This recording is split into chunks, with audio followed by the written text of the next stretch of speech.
Chapter 21. The Home Game and Mixed Feelings. Segment 3. Embarrassment and Regret. Charlotte slumped on her bed after returning from the stadium, the room awash in the fading light of twilight.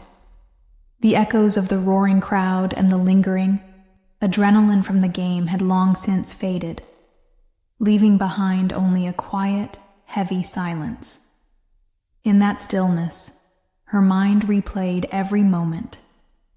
The impulsive decision to storm away from Archer, the frantic silence of his unanswered calls, and the gnawing ache of regret that now pulsed through her chest. She felt exposed, vulnerable, as if the protective walls she'd built around her heart had been shattered in one reckless moment. As she traced her trembling fingers along the faded print of her USC t-shirt, Charlotte's thoughts turned to the times when Archer's presence had once lit up her world.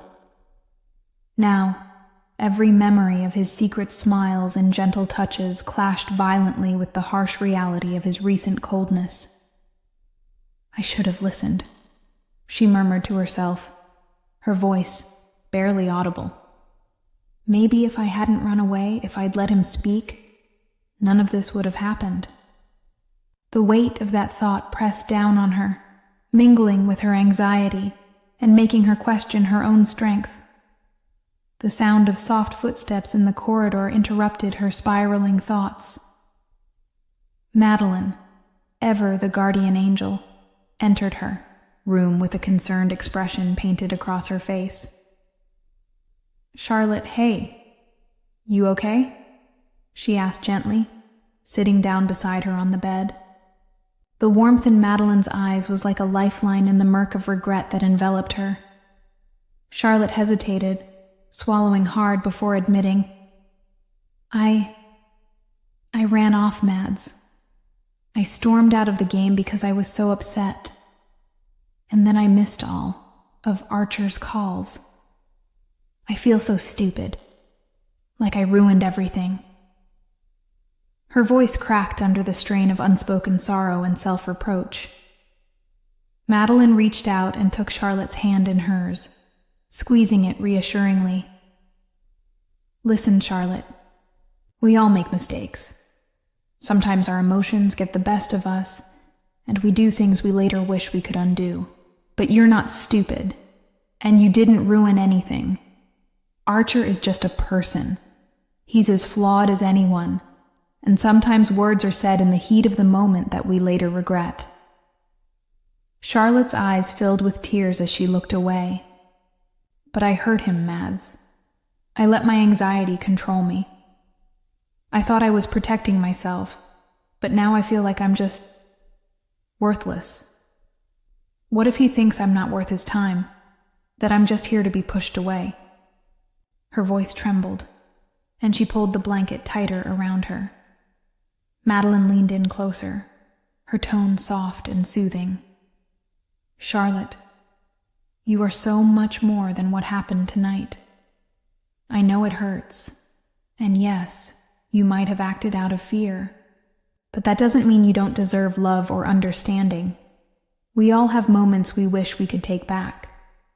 What's important is that you learn from them, not that you let them define you." A long pause followed as Charlotte absorbed Madeline's words. Outside, the distant hum of the city mingled with the soft murmur of the wind. In that quiet moment, Charlotte began to see that her feelings of regret were not a reflection of her worth, but a natural part of growing and learning from pain. I was so scared of being hurt again, of not being special enough for him," she confessed, her voice barely above a whisper. Madeline's eyes softened even more. "I understand, sweetie. But remember, your value isn't determined by how others treat you. Archer's actions reflect his own struggles and insecurities, not a measure of who you are. You have a beautiful heart, and even though things feel messy right now, you will get through this. Sometimes a storm clears the air, even if it leaves us feeling cold in the aftermath." Charlotte let out a shaky laugh, the sound mingling with both sorrow and a glimmer of relief. I just keep replaying that moment, the way I ran away and the missed calls. I thought that if I had stayed, maybe things would be different. Her fingers traced idle patterns on the bedspread as she continued. But now, I'm left wondering if I made a terrible mistake. What if I've pushed him further away, or worse, made him think that I don't care?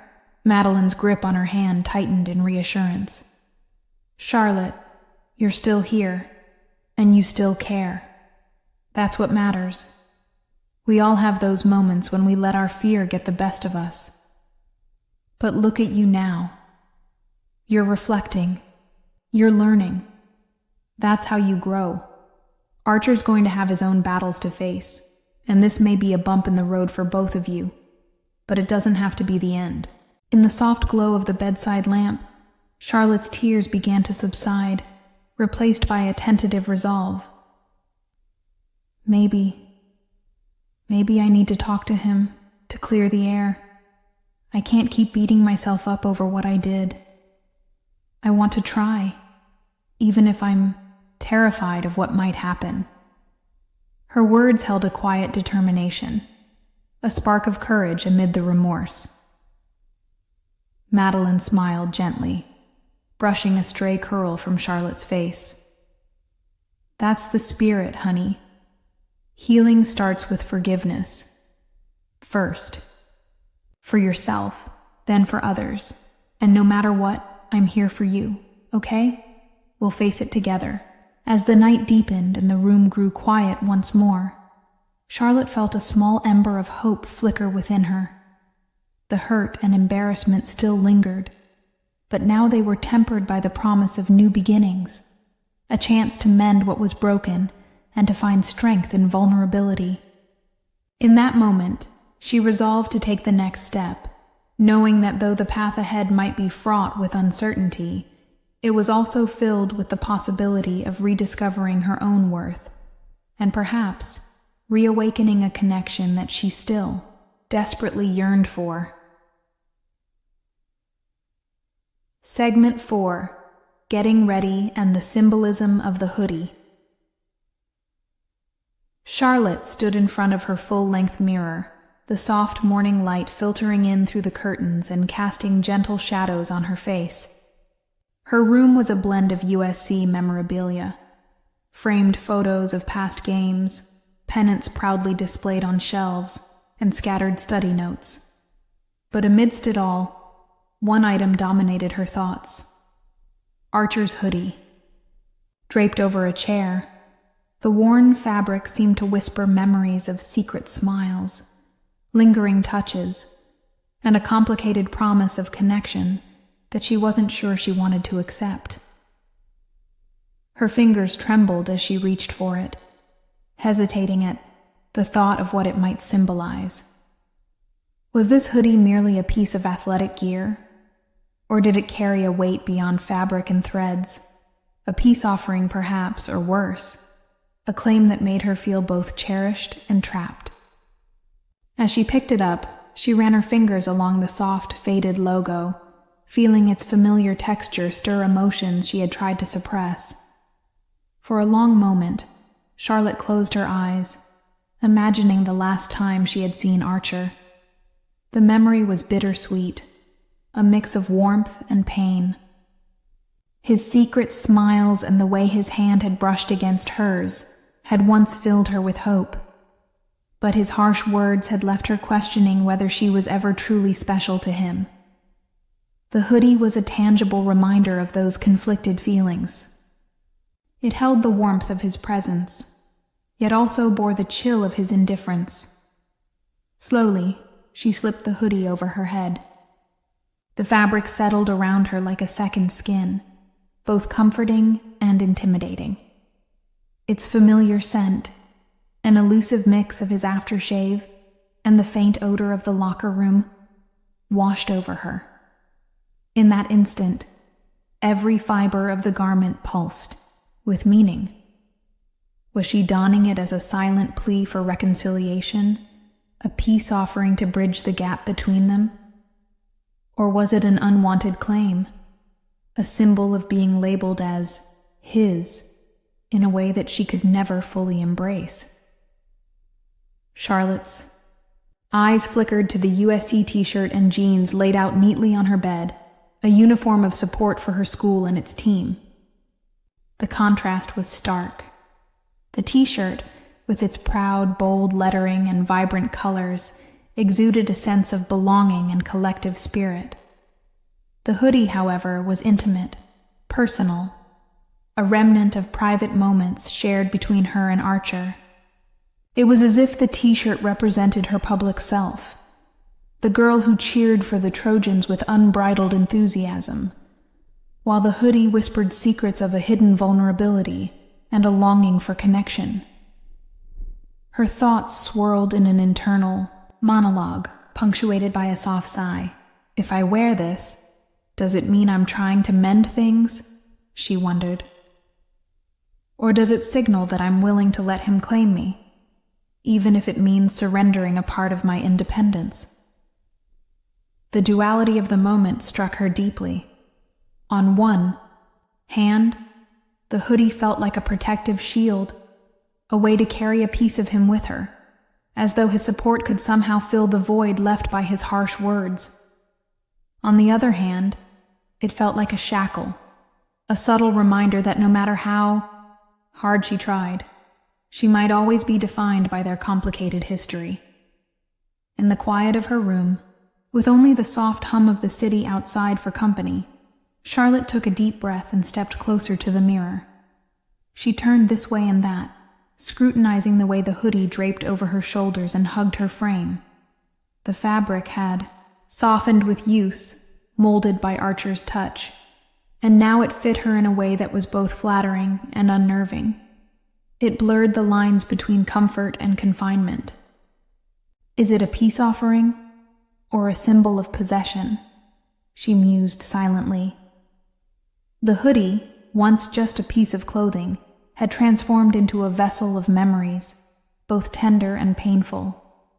It carried the echoes of their laughter on quiet afternoons, the secret exchanges of glances during football games, and the unspoken promises that hovered in the space between them. Yet, it also reminded her of the times when his eyes, usually so warm, had turned distant and cold, when his words had stung like icy needles, leaving her questioning her worth. As she continued to dress, Charlotte slowly paired the hoodie with her chosen USC jeans and sneakers. Each piece of apparel was a deliberate choice, a way of reconciling her public identity with her private heart. She added a simple accessory, a bracelet given to her by a close friend, as a small reminder that she was not alone in this struggle. Every detail of her outfit became a silent negotiation between her desire to support her team and her need to shield herself from emotional hurt. Finally, with one last lingering glance at the mirror, Charlotte exhaled, a mix of determination and resignation in her eyes. She knew that by wearing Archer's hoodie, she was making a statement, one that was both brave and vulnerable. Whether it would be seen as a peace offering or an unwanted claim, only time would tell. For now, the hoodie was hers, a part of her personal armor in the ongoing battle between love and self-preservation. Stepping out of her room, she heard Madeline's cheerful voice calling from down the hall. The sound was a welcome distraction, a reminder that there was support waiting for her in the world beyond these walls. With a final, resolute nod to her reflection, Charlotte embraced the complexity of her emotions. She was ready to face the day at the home game, even if her heart still whispered doubts. Today, she would wear the hoodie as a symbol of her strength, a testament to her willingness to remain open to love, despite the scars of the past. Segment 5. Entering the stadium and searching for Archer. The moment Charlotte stepped out into the brisk afternoon air, the atmosphere of the stadium hit her like a tidal wave.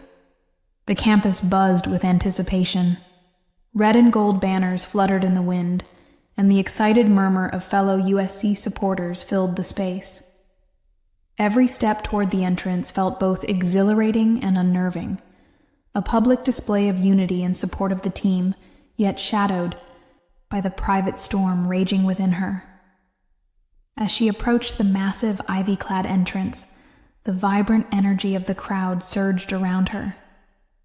The sounds of laughter, chants, and the occasional cheer of excitement merged with the distant hum of live music.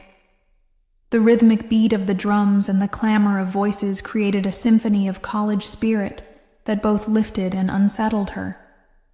In that moment, Charlotte's heart pounded not only with the thrill of the game, but with a nervous urgency as she silently searched for Archer. Her eyes darted over the throng of students streaming into the stadium, each one clad in USC gear that shone with school pride. The dazzling lights overhead flickered against the twilight sky, and for a fleeting second, Charlotte felt as if the entire universe were aligned in support of her team. Yet amidst this collective joy, her mind remained fixated on one person. Archer's absence had left a hollow space in her chest, and with every cheer and shout of encouragement from the crowd, that absence echoed louder. Clutching the fabric of Archer's hoodie that she had reluctantly chosen to wear, she wove through clusters of enthusiastic fans. Each face she passed seemed to carry the same exhilaration, but none held the answer she sought. The memory of Archer's earlier words, the lingering warmth of his touch, and the bittersweet echo of their past interactions melded into a silent prayer that today he would be there, focused, supportive, and present. Her pulse quickened with every step she took as she neared the field. The warm, inviting glow of the stadium lights bathed the area in a soft, almost otherworldly radiance. Charlotte paused for a moment near the entrance, taking a deep breath and letting the collective energy of the fans fill her senses. In that brief pause, she closed her eyes and allowed herself to be swept away by the moment. The pounding rhythm of the drums, the roar of the crowd, and the steady beat of her own heart. It was a moment of pure USC pride, and yet it was punctuated by the lingering anxiety that she might not see him. As she entered the stadium, her eyes scanned the sea of red jerseys and determined faces. Every cheer from the crowd seemed to propel the game into a higher dimension, each shout like a spark lighting a collective flame. Yet, in the midst of that overwhelming celebration, Charlotte's mind was on a single elusive figure. She recalled the last time she had seen Archer, his intense gaze during the game, a mixture of confidence and something softer that only she seemed to notice. Now, as the players began their warm-up drills on the field, she could only hope that his eyes would find hers once again. Navigating through the crowd, she edged closer to the front rows, where the excitement was almost palpable. The players were stretching, jogging lightly, and practicing their throws with a precision that seemed choreographed to perfection. In the background, the coach barked orders, his voice amplified by the large speakers overhead. But all Charlotte could think about was the void where Archer should be, the absence of his reassuring presence amid the familiar chaos. Every so often, she would catch a glimpse of a tall, athletic figure moving along the sidelines, but her heart leapt and then sank as she realized it wasn't him. Her eyes flicked across the field, desperately searching for a flash of familiar intensity in the crowd of teammates and opponents. Each moment of anticipation was a mix of hope and dread, hope that Archer might appear and greet her with that secret smile, and dread that the evening would pass without him. Her internal struggle was a whirlwind of emotions, the pride of being part of something larger than herself, the raw vulnerability of missing someone who meant more than words could say, and the nagging self-doubt that perhaps his absence was a sign of indifference. In the cacophony of cheers and the blurred movement of the game, her thoughts became a quiet dialogue with herself. What if he doesn't want to see me? What if I'm just a reminder of what he's trying to forget? These thoughts raced through her mind as she inched closer to the barrier. Then, as if fate had intervened, she spotted a familiar silhouette along the sideline, a flash of red hair and a determined stance that she knew all too well. For a moment, the world seemed to pause. Her heart pounded in her ears as she craned her neck, straining to make out his features through the swirling, massive activity. The figure moved with a purpose, and as he drew nearer, Charlotte's breath caught in her throat.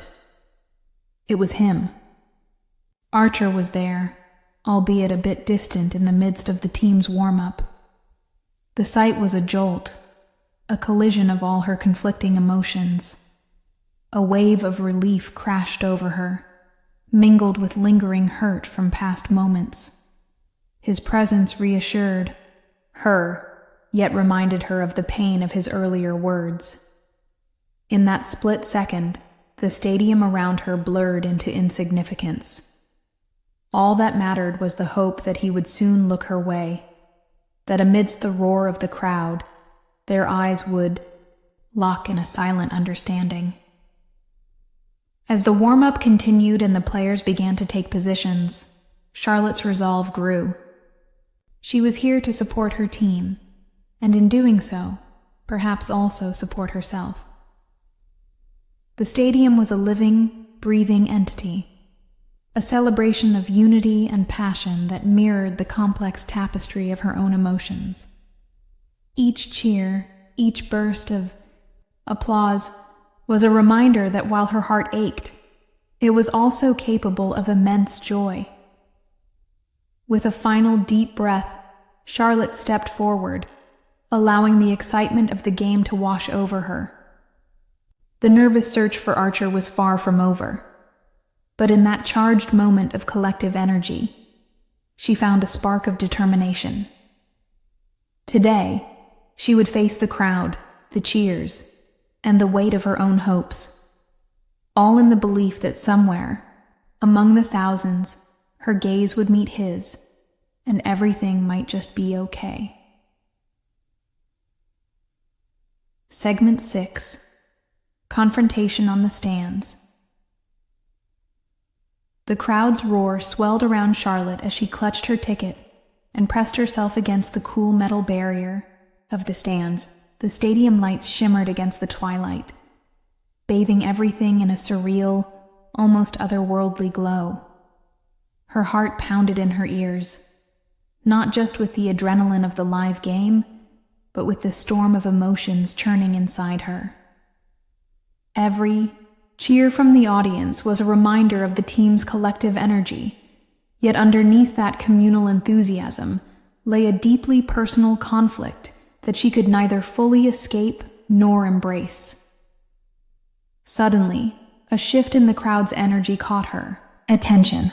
Amid the sea of USC supporters, a figure emerged, unmistakable even from a distance. It was Archer. His stride was purposeful but hesitant, as if each step carried the weight of his own inner turmoil. For a moment, time seemed to slow. The sounds of the cheering crowd faded into a low hum, and the stadium lights blurred around them as the space between Charlotte and Archer contracted. Archer's eyes, usually so focused and confident during the game, now revealed a hint of vulnerability. As he neared, Charlotte could see the furrowed brow, the taut lines around his mouth, and the weary set of his shoulders. When he finally reached her, his presence was both comforting and jarring, a collision of warmth and unresolved pain. He leaned in close, his voice barely audible over the din of the stadium. "I'm playing like shit," he admitted, the words heavy with regret and frustration. His admission was simple, yet it reverberated through the stands like a confession. It was a raw, unguarded moment where the usual bravado gave way to the honesty of his failure on the field. Charlotte's breath caught. She had always admired his skill and the fierce pride he took in his game. But now, hearing him confess his struggles, a tide of conflicting emotions surged within her. Part of her wanted to reach out, to offer comfort and support, to tell him that his value wasn't defined by the outcome of a game. Yet another part of her, still wounded by his past words and the cold indifference that had once left her feeling invisible, recoiled inwardly. "It's not that bad," she whispered softly, a tentative attempt to bridge the gap between them, though her voice trembled with uncertainty. She knew the truth was more complex than a simple denial. It was a mix of admiration for his honesty and hurt from the way he had treated her before. The memory of his sharp tone and dismissive gestures lingered like a shadow, despite the earnestness in his eyes now. Archer's gaze searched hers, and in that moment, Charlotte saw a glimmer of remorse. "I'm sorry, Charlotte," he said, his tone cracking with genuine emotion. "I didn't mean to hurt you. I was lost in my own shit. I didn't want you to feel like you weren't special." The sincerity in his voice sent a jolt through her. For years, she had longed for those extra smiles, the quiet affirmations that set her apart from everyone else. But his words, now laced with regret, only deepened the ache in her heart. She wanted to believe him, to feel safe in his arms again, but the memory of feeling diminished was not so easily erased. Silence settled between them as the sounds of the game swirled around like distant echoes. Charlotte's eyes glistened with unshed tears, and for a brief moment, her heart was a battleground of loyalty and lingering pain. I always felt like I was just one of the many," she murmured, her voice barely above a whisper. "That I wasn't truly seen for who I am." Archer's expression softened as he reached out to gently brush away a tear that had escaped down her cheek. "You're the only one I want to see," he insisted, his hand lingering on her arm as if afraid that if he let go, he might lose her again. "I know I've messed up. I've hurt you. And I hate that." Her mind raced, torn between the desire to comfort him and the need to protect herself from more pain. "I want to believe you," she said, her voice trembling with both hope and uncertainty. "I want to support you. But I'm scared, Archer. I'm scared that nothing will ever really change." For a long, agonizing moment, they just stood there on the stands. The noise of the stadium seemed to recede, leaving only the beating of their hearts and the heavy silence of unspoken words. Charlotte's eyes searched his, looking for the promise of reassurance, while Archer's gaze held the weight of his failures and the desperate longing for redemption. The tension in the air was palpable, a mix of regret, longing, and raw vulnerability. Finally, Archer's voice broke through the silence once more, softer this time, almost a plea. "Charlotte, I need you to know that I'm trying. I'm trying to be better, to be the person you deserve, even if I'm not perfect. I never meant to make you feel like you didn't matter." Charlotte closed her eyes as his words washed over her. The warmth of his hand on her arm, the earnestness in his tone, and the faint tremor in his voice stirred something deep within her, a fragile hope that maybe, just maybe, this was a turning point. Yet, even as she yearned to forgive him, a part of her remained guarded, scarred by past wounds that ran deeper than the moment could heal. "I want to believe you," she whispered again. A mix of determination and sorrow etched in every syllable. But I can't just forget what you said before. I need to feel special, valued. Archer's eyes softened further, and in that silent exchange, a silent pact was forged between them. A promise to try, despite the hurt, to rebuild what had been broken. The stadium around them erupted with cheers as the game resumed.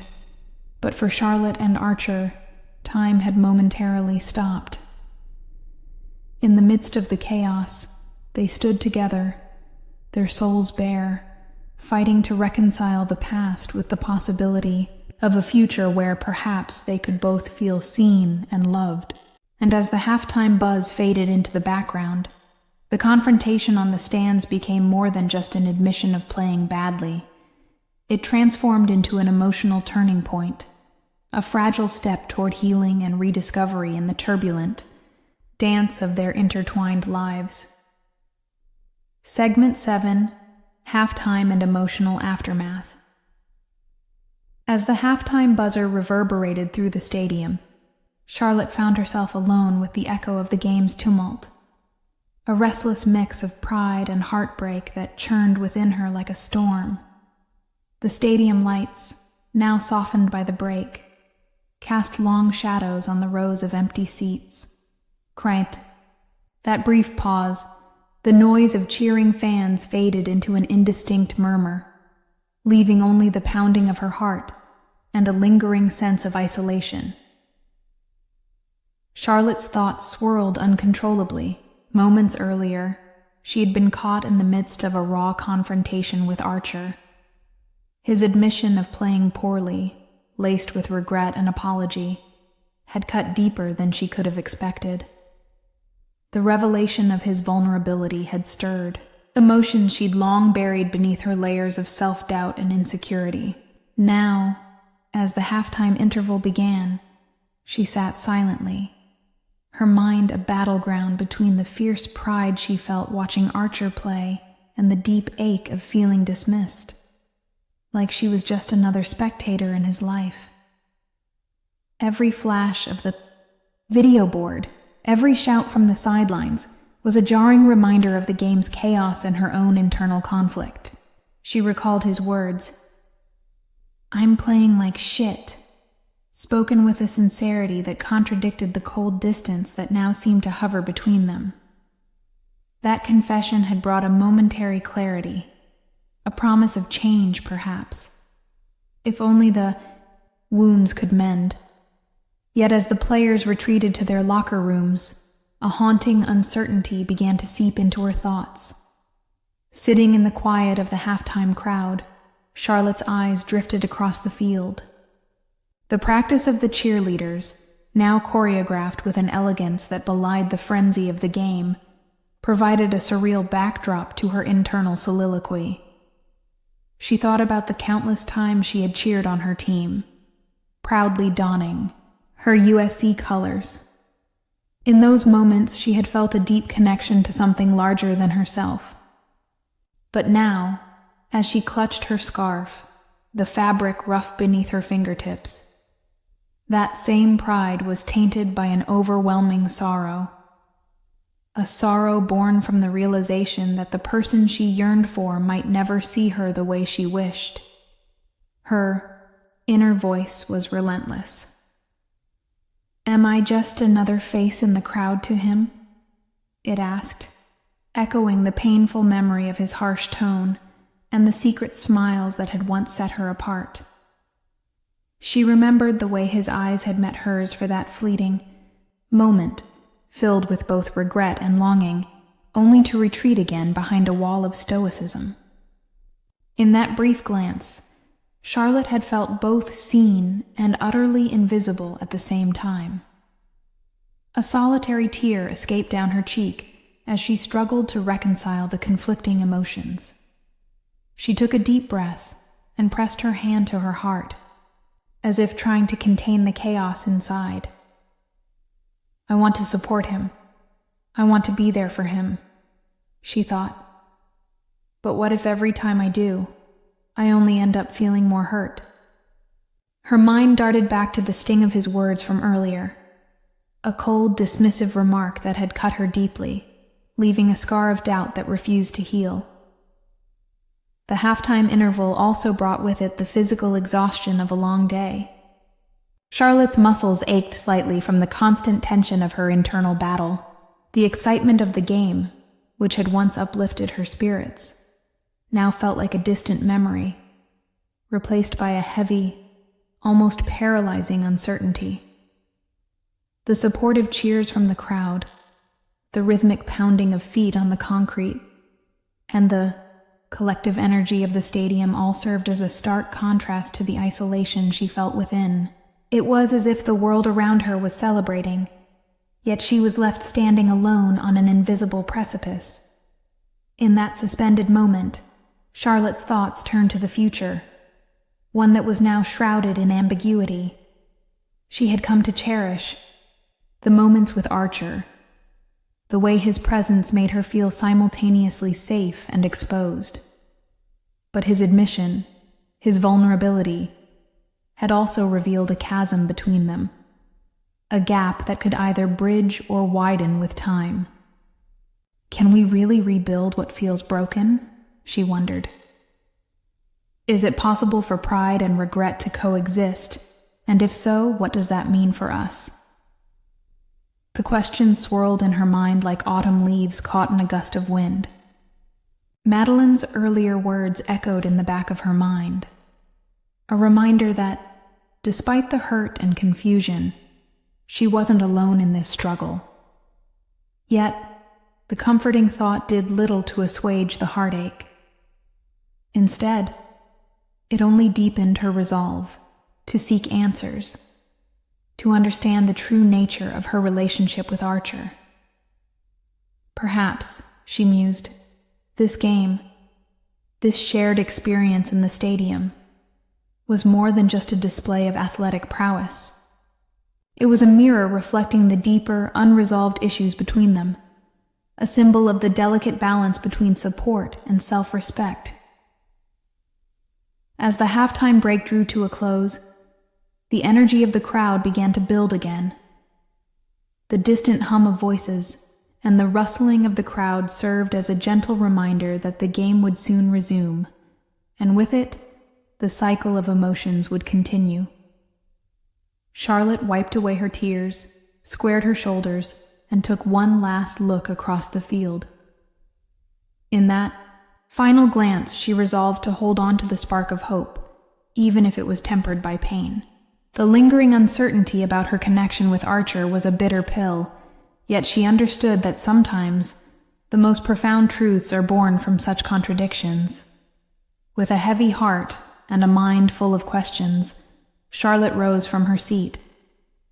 As the final whistle of halftime echoed in the background, she stepped forward, carrying with her the weight of unresolved feelings, ready, yet apprehensive, to face the remainder of the game and the emotional journey that lay ahead. Chapter 2: The Diner and Social Dynamics. Segment 1: Arrival at the Diner. The neon glow of the diner beckoned like a beacon of nostalgia as Charlotte and her friends approached the retro 50s establishment. The night was cool, and the streetlights painted vivid splashes of red and blue on the pavement, echoing the diner's own bold vintage aura. As they stepped through the glass doors, the clink of a bell announced their arrival, and the world of the diner unfolded before them, a vivid escape from the complexities of the day. Inside, the diner was a lively capsule of mid-century Americana.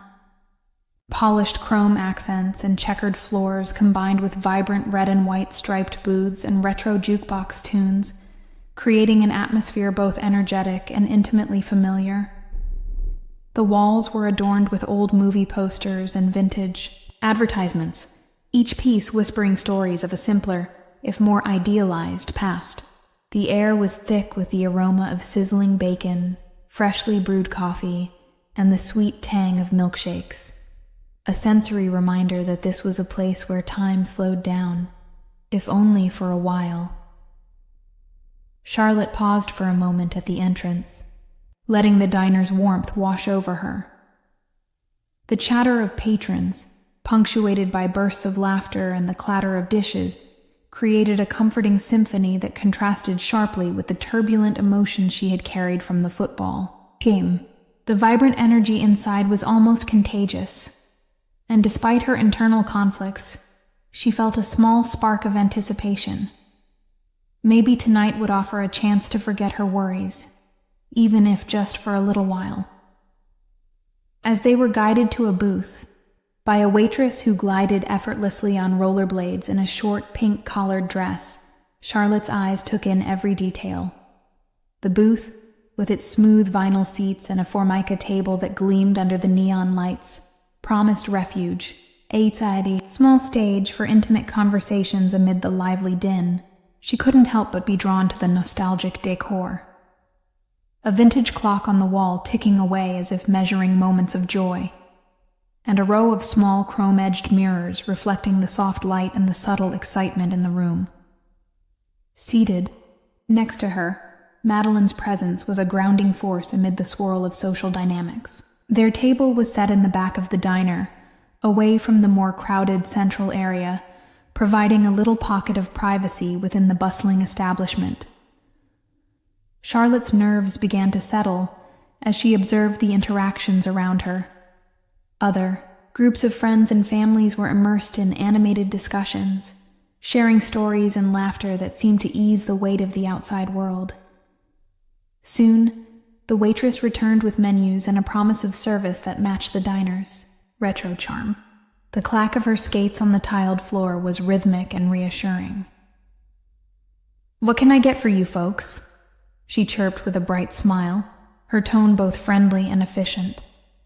In that moment, the diner felt like a safe haven, an oasis where the complexities of college life, heartbreak, and the ever-pressing uncertainties of relationships could momentarily be set aside. As they perused the menus, Charlotte's thoughts drifted momentarily from the warmth of the diner to the irony of the situation. Here she was, in a place that celebrated togetherness and community, yet inside she was wrestling with feelings of isolation and confusion. The vivid surroundings, with every neon flash and retro detail, served as a stark contrast to her inner turmoil. But even so, the diner's ambiance was infectious. The gleam of the counter, the shimmer of the chrome fixtures, and the nostalgic strains of rock and roll filling the air began to ease her guarded heart. Across the diner, groups of patrons exchanged knowing glances and friendly banter, a shared sense of belonging that Charlotte longed to feel. The social dynamics at play here were delicate yet powerful. Laughter, soft whispers, and the clatter of cutlery wove together into a tapestry of connections, each person contributing to an unspoken narrative of community. For a moment, as Charlotte watched a young couple share a milkshake with 2 straws and a playful smile, she allowed herself to believe in that sense of unity. It was a brief respite, a reminder that despite her personal battles, there was joy to be found in the collective celebration of life. Her attention was drawn to the way the diner's decor played with light and shadow, a visual metaphor for the duality of her own existence. The stark brightness of the neon signs contrasted with the soft, ambient lighting of the booths, much like the interplay of her public cheerfulness and private sorrow. In that space, each object and sound held a story, and perhaps, like the diner, her own story was a blend of bittersweet notes. The vibrant energy, the nostalgic decor, and the hum of lively conversation all coalesced into an experience that promised both escape and reflection. As Charlotte settled into her booth, she felt a cautious optimism stirring within her. The diner, with its timeless charm and communal spirit, was a reminder that even in the midst of confusion and heartache, moments of beauty and connection could be found. In that bustling retro haven, she began to let go, if only for tonight, of the heavy burdens of her heart, ready to embrace the warmth, the laughter, and the possibility of healing that lingered in every corner of the diner. Segment 2. Group Dynamics. The clamor of conversation and laughter filled the retro diner, interwoven with the steady hum of the jukebox playing rock and roll hits from a bygone era. Charlotte sat at the table with her friends, trying to settle into the atmosphere, even as her mind kept drifting back to Archer. She couldn't shake the feeling of being caught in the middle. Part of her wanted to bask in the collective energy, while another part remained painfully aware of Archer's absence among the laughter. Across from her, Tyler bantered loudly with a group of fellow students. His casual confidence and easy smile drew admiration from everyone around him, and his voice rose above the din as he recounted a humorous incident from practice. Charlotte listened, half amused, half distracted by her own swirling thoughts. Each time Tyler joked, she couldn't help but feel a pang of insecurity, a whisper of doubt that perhaps she wasn't enough, especially when compared to the magnetic presence Archer always seemed to command. Nathaniel, seated beside Tyler, occasionally shot glances toward Charlotte. His eyes, warm and inviting, held a hint of mischief, as if he were testing the waters of conversation with her. Yet every time he tried to engage her with a friendly quip or subtle compliment, Charlotte's mind involuntarily wandered back to Archer. She forced a smile, feeling awkwardly out of place. Her heart yearned for the familiarity of Archer's supportive gaze, even as she tried to enjoy the camaraderie of these new interactions. Then there was the red-headed cheerleader, Tila, whose vibrant energy and fiery spirit were impossible to ignore. Tila's laughter cut through the chatter like a burst of sunlight, and her confident stride drew a small circle of admirers wherever she went. As she approached the table, her bright eyes briefly locked onto Charlotte's. In that split second, Charlotte felt an acute awareness of how she sometimes seemed invisible compared to Tila's radiant charisma. The contrast between Tila's unabashed self-assurance and her own quietly wounded heart sent a shiver of insecurity down her spine. Despite her inner turmoil, Charlotte tried to contribute to the conversation. When a pause in the chatter offered an opening, she ventured a soft comment about the diner's vintage decor, a remark that earned a round of appreciative nods from her friends. Yet even as the conversation flowed around her, she couldn't escape the undercurrent of doubt. Every time she caught a glimpse of Archer's name on her mind, a subtle tension would creep into her smile, making her words falter ever so slightly. Madeline, ever the caring confidant, noticed Charlotte's discomfort. Leaning over, she murmured reassuringly, "Hey, don't worry about it. You're doing great. Just be you." Her gentle words, spoken in a low, soothing tone, were a small balm against the tide of insecurities crashing over Charlotte. Madeline's presence was a steady anchor amid the unpredictable dynamics of the group. Her warm eyes and encouraging nods conveyed that Charlotte was valued, regardless of Archer's looming shadow. As the evening wore on, the dynamics of the group shifted subtly. Laughter erupted as Tyler launched into another animated story, and Nathaniel chimed in with his witty remarks. Tila's playful teasing mingled with genuine compliments, and even the usually boisterous chatter took on moments of quiet intimacy, as small clusters of friends exchanged personal anecdotes.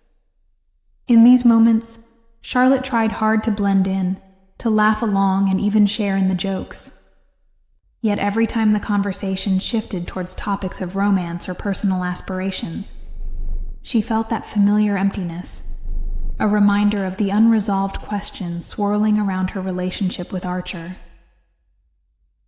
At one point, as a group discussion veered toward upcoming plans for the weekend, Nathaniel casually mentioned a party that some of them would attend.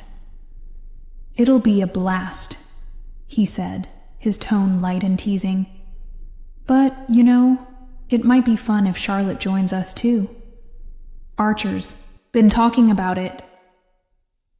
The mention of Archer's name sent a quick, involuntary shudder through her. While part of her longed for that connection, another part recoiled from the idea, fearing that any association with him might further diminish her sense of self. She forced a laugh, replying, "Maybe, I'll see," even though inside her, thoughts churned with uncertainty. Between bursts of conversation and quiet moments of introspection, Charlotte observed the group's interactions. She noticed how the others' camaraderie was effortless, a dance of shared glances, inside jokes, and supportive gestures. It struck her that despite the loud, vibrant energy around her, she felt acutely isolated in her own heart. The more she tried to immerse herself in the lively atmosphere, the more the contrast with her inner loneliness became apparent. In the midst of these social exchanges, Charlotte's mind often wandered back to Archer, his absence, his presence, his conflicting words that had left her questioning her own worth. Yet, as she listened to her friends laugh and tease each other, a small, determined part of her began to wonder if perhaps she could redefine her sense of self beyond the shadow of Archer's influence. The vibrant social dynamics around her hinted at possibilities, a life filled with connections that were hers alone, not defined by any one person's approval. Still, every interaction was a delicate tightrope walk. The more Charlotte engaged with the group, the more she sensed the pressure of being compared to the confident, magnetic figures like Tyler and Tila. In those moments, her thoughts would spiral. Do they see me as special, or just another face in the crowd? The answer seemed to vanish into the din of conversation and laughter, leaving her with a lingering question about her own identity. As the evening progressed, the diner transformed from a bustling haven into a tapestry of fleeting moments, each smile, each shared joke, each touch of camaraderie forming the fabric of a night that was both joyful and tinged with melancholy. For Charlotte, this was not just an evening at a diner. It was a mirror reflecting the complexities of her heart. Surrounded by friends and the lively spirit of a bygone era, she navigated the group dynamics with a quiet grace, all the while wrestling with the ever-present undercurrent of insecurity that tethered her to the memory of Archer. Segment 3. Jealousy and Misinterpretation. Charlotte's heart pounded as she sat at the table, the low hum of conversations and clinks of cutlery forming a background chorus to her turbulent thoughts. Every so often she stole glances at Nathaniel, his gaze roaming unabashedly over her, lingering in ways that made her skin crawl with both irritation and a strange sense of validation. In that moment, she wondered if his admiring looks were truly innocent or if they held a hint of challenge. Her mind raced, comparing his attention with the unwavering presence of Archer's memory. She tugged self-consciously at the soft fabric of Archer's hoodie draped over her shoulders, a garment that had become both a talisman and a silent claim of belonging. She thought back to the way Archer had once worn that hoodie, the way his strong arms had enveloped her in comfort and security. Now, as she wore it herself, it served as an unspoken declaration. I am connected to him. Every time someone glanced at her, she felt as if they were reading that message, whether they understood it or not. It was a delicate balance between a peace offering and a challenge, a subtle reminder that she belonged to someone, even if he wasn't there. Nathaniel's casual remarks and flirtatious smiles at the table sent a surge of heat through her. She felt a tight knot of jealousy coiling in her stomach whenever he complimented her or playfully brushed against her arm. Is he trying to claim what's already mine? She wondered silently. The thought made her pulse race and her eyes narrow, though outwardly she forced a polite smile. Her internal monologue swirled with conflicting emotions. On one hand, she craved attention and recognition. On the other, she was desperate to hold on to the memory of Archer's presence. Wearing his hoodie was her quiet protest against the uncertainty that now plagued her heart, a reminder that no matter how others acted, she still carried a piece of him with her. Across the room, voices overlapped as her friends exchanged stories about the game and future plans. Yet, every mention of Archer's name felt like a double-edged sword, each syllable igniting both comfort and an ache of longing. Charlotte's gaze kept drifting to the other end of the diner, where a group of boys laughed and joked. She imagined their eyes, comparing her to someone else, someone who wasn't tethered to the bittersweet memory of Archer. The insecurity clawed at her, fueling a mix of jealousy and bitterness. Was it possible that by wearing his hoodie, she was inviting comparisons that only deepened her wounds? Or was it perhaps a silent declaration that she wasn't going to let his absence define her? Her thoughts became a maze of self-doubt and determination as she recalled the way Archer's voice had softened when he mentioned her name. That fleeting moment of intimacy, the way his eyes would light up in a secret, unspoken acknowledgement, was now all she had left. I want to feel that way again, she mused. But what if I'm just chasing shadows? The conflicting desire to be seen and to be protected battled with the fear of being vulnerable once more. At one point, she noticed Nathaniel leaning in closer to a friend, his eyes glistening with amusement, and she felt a pang of possessiveness. He doesn't understand, she thought bitterly, that this hoodie isn't just fabric. It's a piece of my heart. The sensation was almost tangible, a warmth that spread from her chest outward, defying the cool indifference of the room.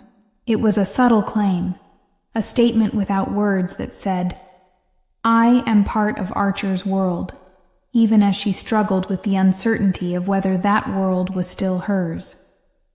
Her internal dialogue was punctuated by flashes of memory, the touch of Archer's hand, the soft murmur of his voice, and the way his presence made everything else fade away. Yet, the present was a cacophony of distractions: laughter, clinking glasses, and the murmured banter of those around her. In that noisy symphony, Charlotte felt acutely alone, isolated in her own heart even as she physically surrounded herself with people.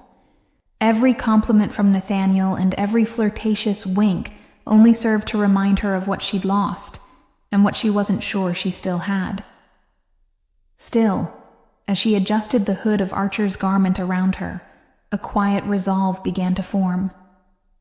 She would continue to wear it, not as a desperate claim, but as a symbol of hope.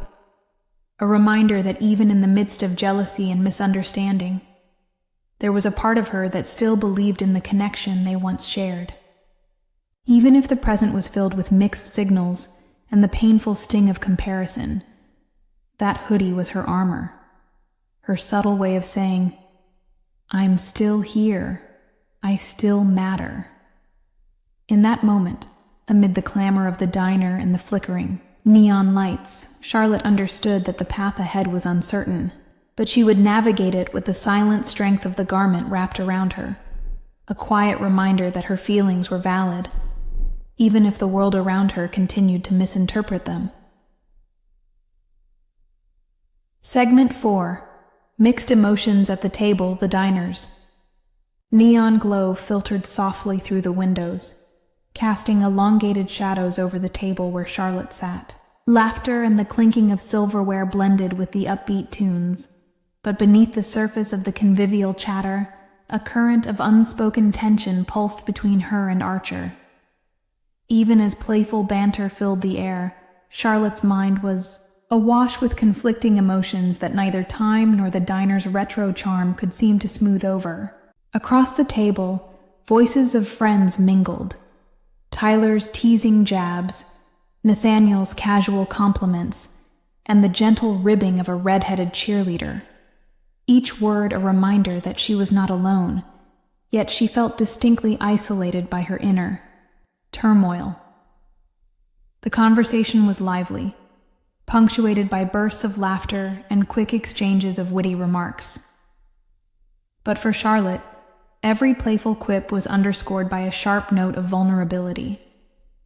The air around her seemed to vibrate with energy when Archer's gaze met hers, a silent signal that their connection was not lost, even if everything else was blurred by uncertainty. It happened then, almost imperceptibly at first. As the group shifted into a new round of conversation, Archer's hand, warm and confident, drifted onto her thigh.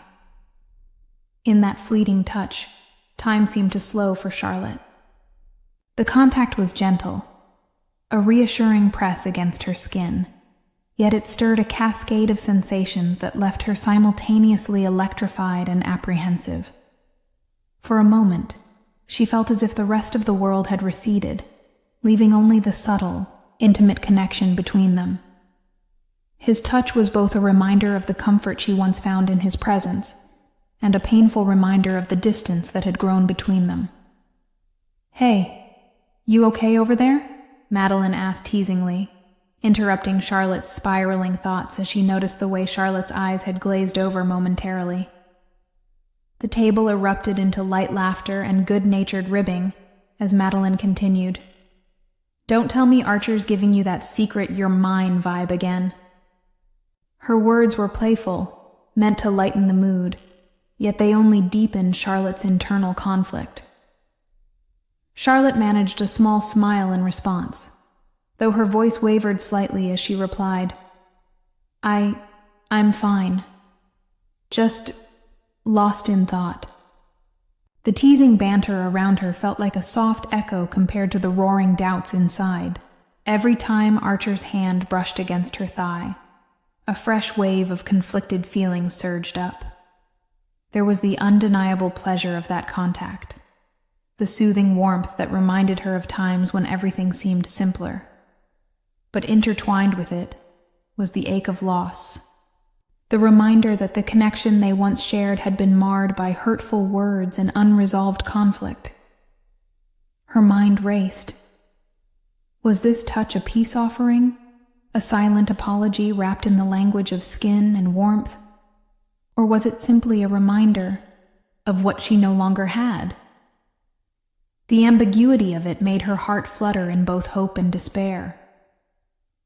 As conversation resumed, she caught snippets of dialogue that blurred into a collage of laughter and teasing remarks.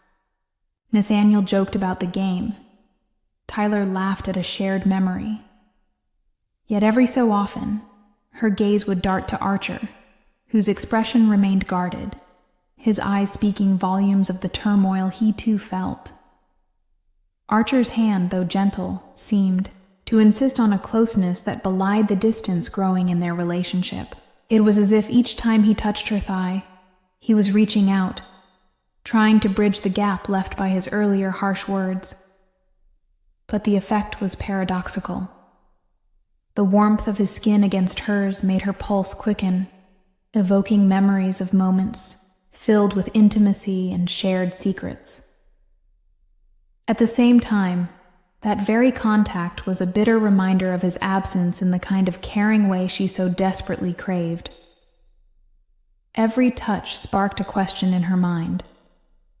Did he regret what he'd done, or was he simply acting out of habit, a remnant of the bond they once shared? In the midst of this swirling inner monologue, the playful teasing continued. The red-headed cheerleader threw an arm around Nathaniel, laughing as she remarked, You'd better watch it, or she might just claim you as hers."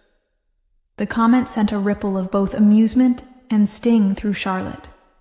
She glanced down at the hoodie draped over her shoulders, a tangible relic of Archer's presence, and wondered if wearing it was both a comfort and a silent signal, a marker that set her apart from the crowd. It was a small detail, yet it carried the weight of her vulnerability and her secret hope that somehow, despite everything, she was still connected to him. The din of conversation ebbed and flowed around her, but Charlotte found herself fixated on the subtle interplay of touch and silence between her and Archer. His hand eventually slid away, leaving a trail of warmth that slowly faded. But the impact of that brief connection lingered in her skin and in her thoughts. It was a bittersweet reminder that, despite the casual banter and light-hearted laughter, the undercurrent of their relationship was complex, filled with tenderness, regret, desire, and an aching uncertainty. In that moment, as the group's laughter and teasing continued, Charlotte resolved to hold on to the small fragments of hope hidden within the chaos. She would allow herself to be vulnerable, to cherish the warmth of Archer's touch, even if it brought both comfort and pain. For her, that touch was not just a signal of what once was. It was a promise of what might be, if only they could find a way to mend the fissures between them. And so, amidst the playful chatter and the vibrant energy of the diner, Charlotte's heart beat steadily with the hope that even in the midst of mixed emotions, there was a path forward, a way to reclaim the tenderness they had once known. Segment 5. Dinner Conversations and Revelations. The atmosphere at dinner was a heady mix of clinking cutlery and low, murmuring conversations that filled the diner's retro space with an undercurrent of expectation. Charlotte sat at the long formica table with her friends, her eyes flickering between the laughing faces around her and the solitary figure of Archer, whose earlier touch still resonated in her memory. Though the diner's bright neon lights and playful music attempted to cast a veneer of normalcy over the evening, an unspoken tension threaded through every word and glance.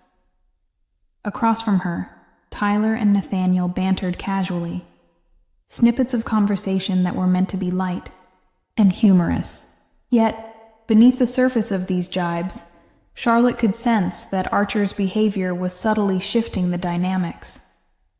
Every time he spoke, there was a flicker of something unresolved in his tone, an edge that made her heart clench with both hope and anxiety. When Archer's voice occasionally cut through the laughter with a measured comment about the game, it left a silence that seemed to hold 1,000 unspoken words. "Did you see him on the field?" Tyler asked, leaning in as if to share a secret. "I mean, even when he's off his game, he still looks like a champion." His voice was playful, but Charlotte couldn't help but wonder if his admiration was tinged with pity. For a brief moment, she felt a swell of self-doubt. Was Archer really impressed, or was he disappointed? The question gnawed at her as she toyed with the edge of her napkin, the fabric cool against her fingertips. Nathaniel's eyes wandered over to Archer with a half smirk, and he joked, "Maybe he's just having an off day, you know? Even legends stumble." The remark, intended to be comforting, only deepened Charlotte's internal conflict. Her thoughts raced. If even his closest friends saw a crack in his armor tonight, what did that mean for her? Had Archer's harsh words and recent distant behavior been a warning sign that he was losing interest? Or was it simply the stress of the game? Between bites of her meal, Charlotte tried to drown her doubts in the familiar taste of diner fries and a thick milkshake that sat before her. Yet, every crunch reminded her of Archer's earlier touch. Each memory mingled with a bittersweet residue of longing and regret. She glanced sideways at Archer, who was engaged in quiet conversation with a couple of teammates, his expression guarded, his laughter forced. His eyes, when they met hers, were deep pools of conflict that she couldn't decipher, leaving her to wonder whether they still shared the connection they once had. The conversation around the table shifted as the topic turned from the game to more personal matters. One of the teammates casually asked, "So, Charlotte, how are you really doing? You seem a bit off tonight." The question, innocuous in its delivery, pierced through the thin veil of joviality. Charlotte hesitated, her voice catching as she replied softly, "I'm okay, just processing things." Her words were simple, but they carried a weight of unspoken pain and vulnerability. Madeline, ever the guardian of her friend's heart, reached across the table and squeezed her hand. "You don't have to pretend, Charlotte.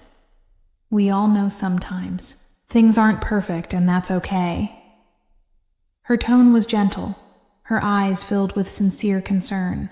In that moment, the warmth of her reassurance was a small beacon in the tumult of Charlotte's swirling emotions. Yet even as Madeline's words offered solace, Charlotte's inner dialogue was far from quiet. She recalled Archer's earlier behavior, the way he'd abruptly pulled her close only to later retreat into silence, the cold distance in his eyes that now haunted her thoughts. Why does he act this way? She wondered, the uncertainty gnawing at her. Is it because he's scared, or is it because I'm not enough? The self-doubt was relentless, echoing in her mind as she questioned her worth and the true nature of their connection. A pause in the conversation allowed a brief silence to settle over the table. In that lull, Charlotte's mind played a montage of moments from the game. The nervous glances, the almost tender touches, and even the harsh words that had left her heart bruised.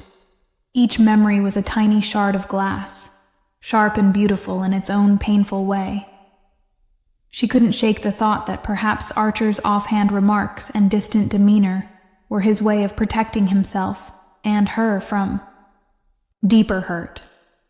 Her eyes drifted to the window, where the city's neon glow danced on wet pavement. It was in that reflective moment that she realized how much she had come to depend on Archer's presence, even if it was fraught with confusion and pain. Every time he touched her, even inadvertently, it stirred something inside her that was both comforting and terrifying. Maybe I'm just desperate, she mused silently. Desperate for something that feels like home, even if it hurts. As the evening wore on, the conversation meandered from light teasing to more revealing admissions. One of the teammates, in a candid moment, confessed that sometimes he felt like he wasn't truly seen by the people around him. This raw vulnerability, shared in the midst of laughter, resonated deeply with Charlotte. She realized that, despite the playful chatter and social posturing, there was an undercurrent of isolation that everyone, including Archer, struggled with. The table grew quieter as the discussion turned introspective. Charlotte listened, her mind a whirl of conflicting emotions. The playful banter gave way to reflective silences, and she found herself questioning not only Archer's behavior, but also her own expectations. Am I expecting too much? She wondered. Or is it that I'm not willing to see the truth of what we are?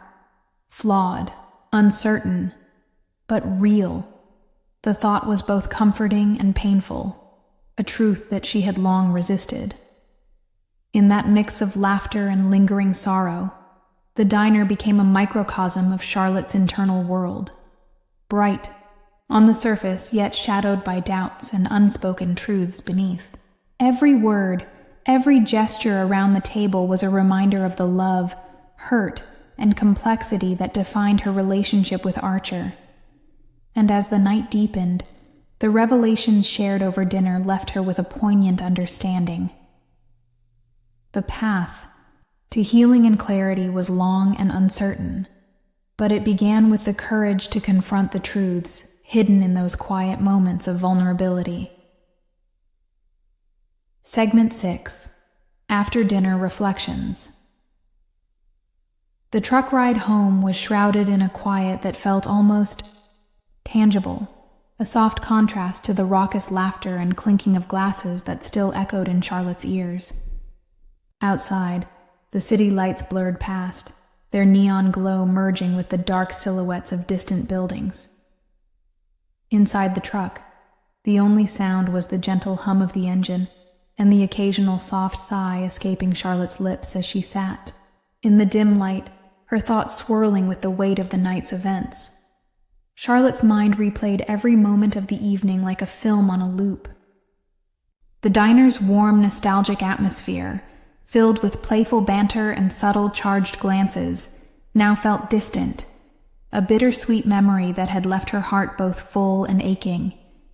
She remembered the way Archer's hand had brushed against her thigh, an action that had ignited a spark inside her, leaving behind a trail of conflicting sensations. His presence at the table had been both reassuring and unnerving, a delicate dance of tenderness intermingled with moments of cold detachment.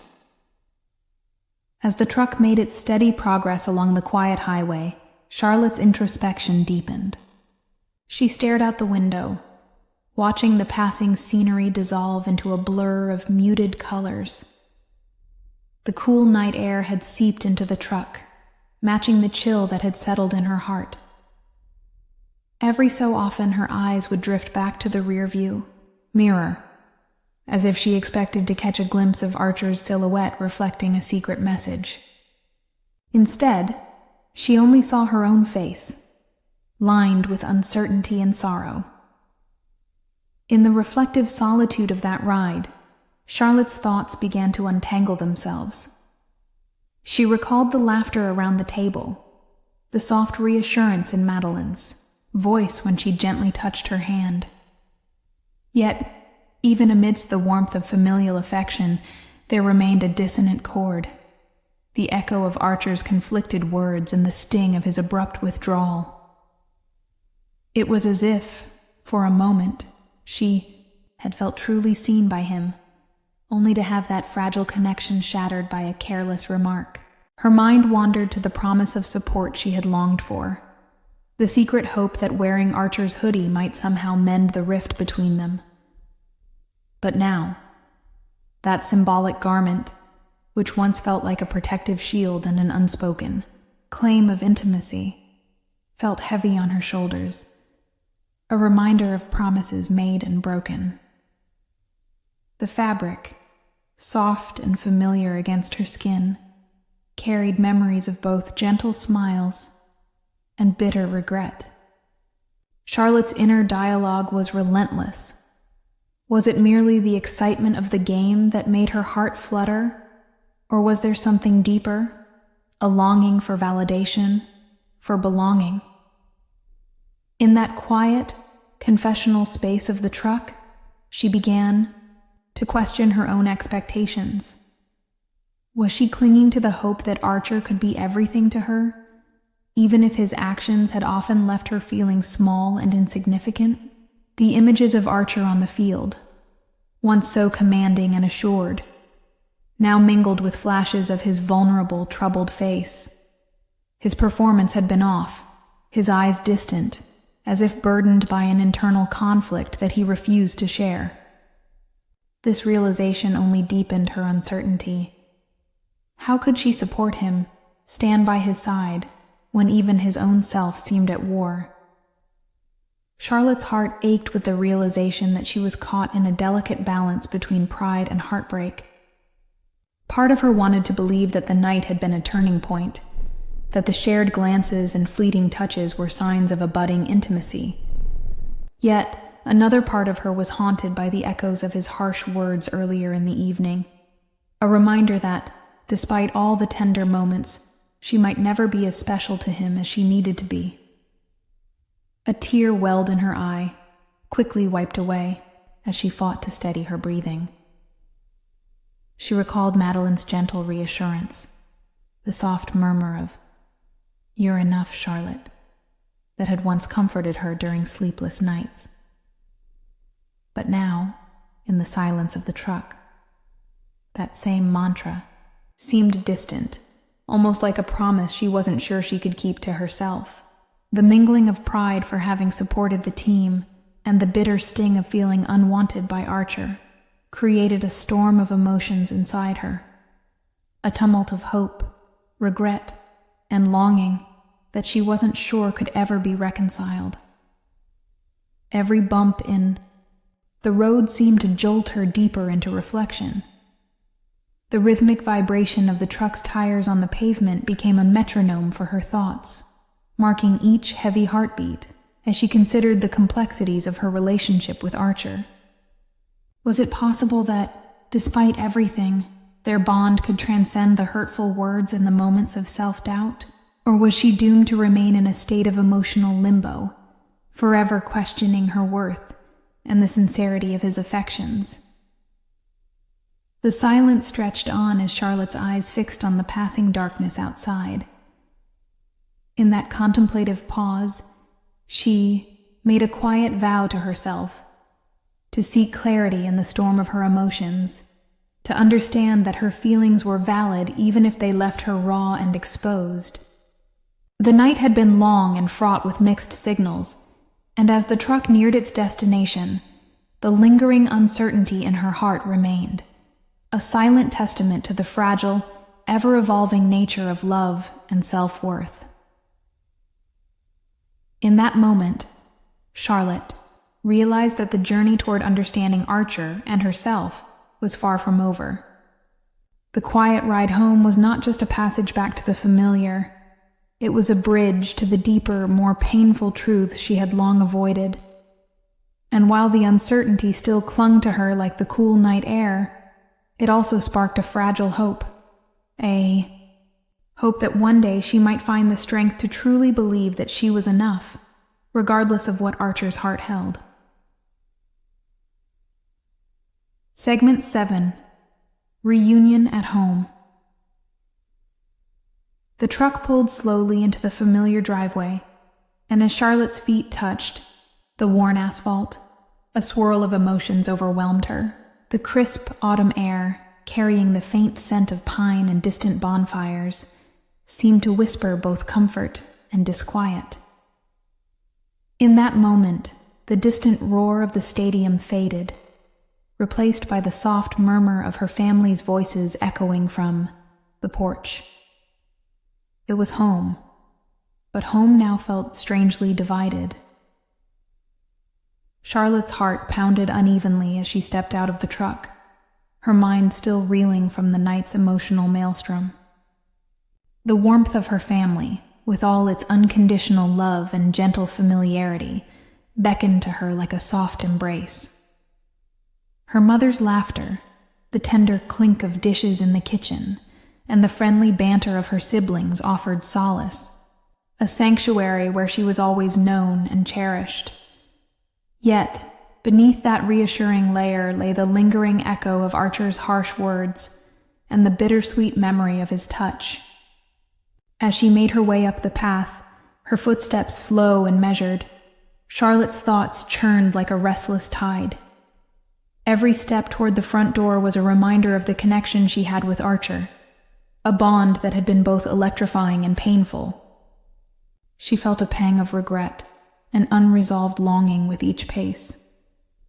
The comforting safety of home clashed with the uncertainty that had been seeded on the field. When Charlotte reached the porch, she was met by her mother's radiant smile, a gentle, knowing look in her eyes that seemed to ask silently, "How are you, darling?" Her father stood nearby, his presence a quiet pillar of strength. The sight of them stirred memories of simpler times, childhood afternoons filled with laughter, and small adventures, the tender moments that had once made her feel invincible. For a fleeting moment, Charlotte allowed herself to be enveloped by that familial warmth, her body relaxing as her mother wrapped her in a tender hug. Yet even as her family's affection wrapped around her like a soft blanket, Charlotte's heart still ached with unspoken questions. She longed for the comfort of Archer's embrace, for an explanation to the perplexing words he had uttered moments earlier. The unresolved tension between them was a specter that haunted her even in the safe confines of her home. While her family celebrated her return, the image of Archer's troubled eyes and the sting of his apology lingered like a shadow over her thoughts. Inside, the house was a symphony of warm light and gentle sounds. The clatter of pots and pans. In the kitchen, the soft hum of a favorite old song playing in the background, and the murmur of conversation created an atmosphere that was both lively and reassuring. Yet Charlotte's smile was tinged with melancholy. As she sat down at the kitchen table for a moment of quiet reflection, she couldn't help but wonder if the family's comfort could ever fully soothe the ache in her heart. Her mind drifted back to the night at the game, the electric tension of the stands, and the momentary glances that had promised connection and yet delivered heartache. The memory of Archer's admission, raw and unresolved, intermingled with the familial love that now surrounded her. It was as if her heart was split in two, one part clinging to the hope that Archer might one day make things right, and the other reveling in the simplicity of her family's embrace. In a quiet moment by the window, Charlotte gazed out at the stars twinkling above, their cold light a distant mirror to her own mixed emotions. She wondered if she could ever reconcile the part of her that still longed for Archer's validation with the part that knew her worth came from within, nurtured by the love of those who truly cared. The familiar voices of her siblings calling from another room reminded her that despite the unresolved feelings, she was never truly alone. Her father's gentle words earlier, "Take care of yourself, Charlotte," echoed in her mind as she gathered her thoughts. In that pause, she realized that while Archer's presence had stirred feelings of both pain and passion, her family's unwavering support was a constant she could rely on. The uncertainty of her connection with Archer remained a delicate, open wound. But here, amid the reassuring murmur of family life, she found a quiet resolve. Charlotte closed her eyes for a moment, allowing the serenity of home to wash over her, mingling with the bittersweet residue of the night's events. She knew that healing would take time, and that the path ahead was uncertain, fraught with emotional twists. But in the soft glow of home, with her family around her, she also understood that no matter what, she was loved, and perhaps in that love, she could begin to mend the fragile threads of her heart that Archer had so carelessly unraveled. Chapter 23. Archer's Early Morning Regrets. POV. Segment 1. Waking Up and Guilt. The alarm clock's harsh red digits blared 6:15 a.m. into the silence of my dim, cluttered room. A merciless reminder that morning had come, whether I was ready or not. I groaned and buried my face deeper into the pillow, but sleep did not return. Instead, a tidal wave of memories from the previous night crashed over me, relentless and unyielding. In those dark, early hours, regret and self-reproach intertwined with a bitter taste of guilt that I could not shake off. Lying there, I recalled every moment, the electric pulse of the stadium, the tension in the air, and most painfully, the way I had lost control. My mind replayed the scene like a broken record. The harsh words, my aggressive outbursts, and that kiss that had once promised so much, now stained with remorse. I felt as though I had betrayed not only Charlotte, but also a part of myself that I was proud of, a part that had always strived to be more than just the hotshot quarterback everyone expected me to be.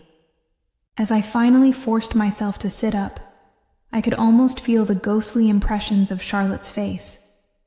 I remembered the vulnerability in her eyes and the softness of her touch, juxtaposed against the harshness of my own actions. Each memory was a dagger, twisting deeper into my chest. I splashed cold water on my face, hoping the shock would wash away the residue of last night. But it only magnified the rawness of my inner turmoil. I stared at my reflection in the mirror. Disheveled, hair, dark circles like bruises beneath my eyes, and a hardened expression that masked the inner chaos. Yet behind that facade, I was anything but composed. In the quiet solitude of the early morning, I sank into a familiar, yet unwelcome self-loathing. I scolded myself for the reckless passion that had overtaken me, for letting my guard down in a way that was never supposed to happen. The memory of Charlotte's discomfort, the fleeting glimpse of pain in her eyes, haunted me relentlessly.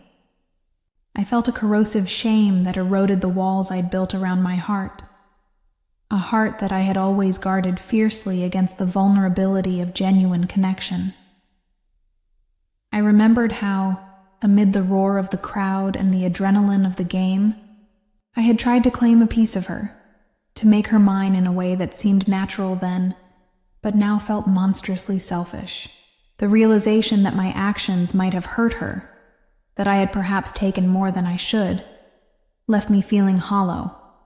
I questioned everything. Was I really that desperate to feel alive? To assert my identity?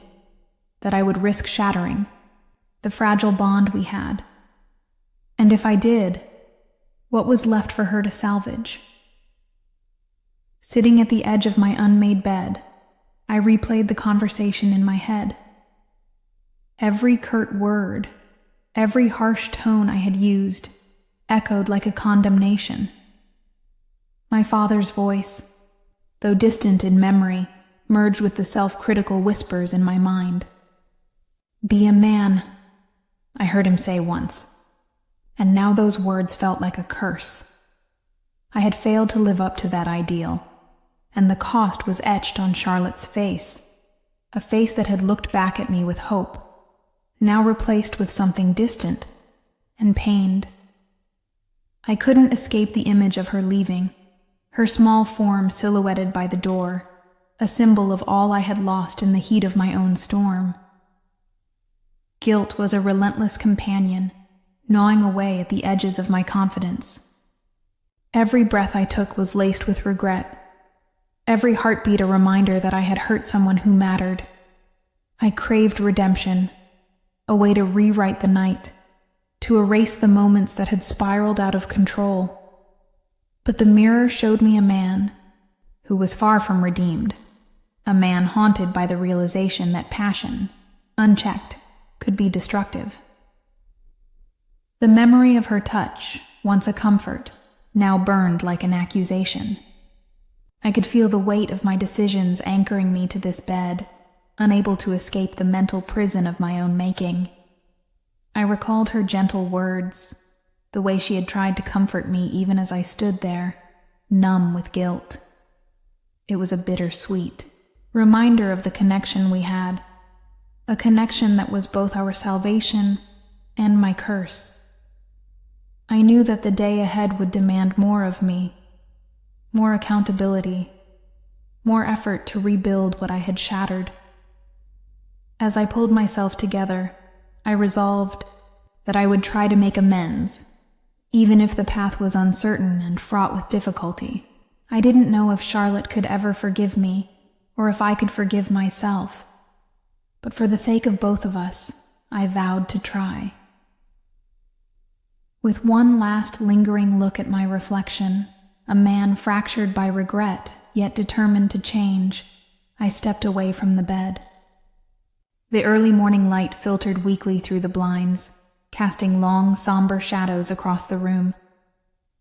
I gathered my thoughts and prepared myself to face the day, hoping that amidst the anguish, there might still be a chance to find redemption, to be the man Charlotte deserved.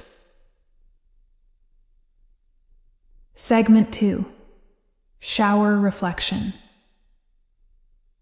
The steam curled around me in the shower, each droplet clinging to my skin as if it were trying to wash away the weight of last night. I stood under the hot cascade of water, my mind swirling with a tumult of regret and self-reproach. The rhythmic patter of water against the tile became a steady heartbeat that underscored the memories I could neither escape nor deny. Every droplet felt like a tiny rebuke, reminding me of the moment my hands, once so confident and sure, had betrayed me. I closed my eyes, letting the heat envelope me, and tried to sink into a numb acceptance. But the reflections in the mirror of my mind were far too vivid. I recalled the intoxicating way Charlotte had felt in my grasp, the softness of her curves, and the fleeting euphoria that had surged through me as our bodies had connected. It had been a moment of reckless abandon, a desperate grasp at something I wasn't entirely ready to claim. The memory of that kiss, intense and unrestrained, now twisted in my thoughts like a knife in my chest. I had wanted to feel alive, to seize her in a way that felt both possessive and liberating. Instead, I found myself drowning in guilt.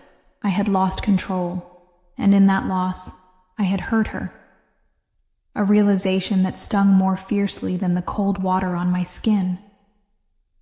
As I lathered shampoo into my hair, the suds mingled with my memories. I remembered the way her eyes, once soft and trusting, had filled with hurt when she saw the harsh edge in my tone. I could still see the glisten of unshed tears in those eyes as she tried to hold back her pain, her silence screaming louder than any words could. It wasn't just a kiss. It was a fracture in the delicate bridge between us. And now, as I stood here alone in the shower, the sound of water seemed to echo the emptiness I felt inside. I forced my mind to focus on the sensation of the water cascading over my body, trying to anchor myself in the present. Yet, the familiar warmth only deepened my self-loathing. How had I let myself become so blinded by desire that I would inflict such unintended pain? I had always prided myself on being in control, on the discipline that defined me on the field. But here, in the privacy of these steamy moments, I was anything but disciplined. I had allowed raw emotion to override reason.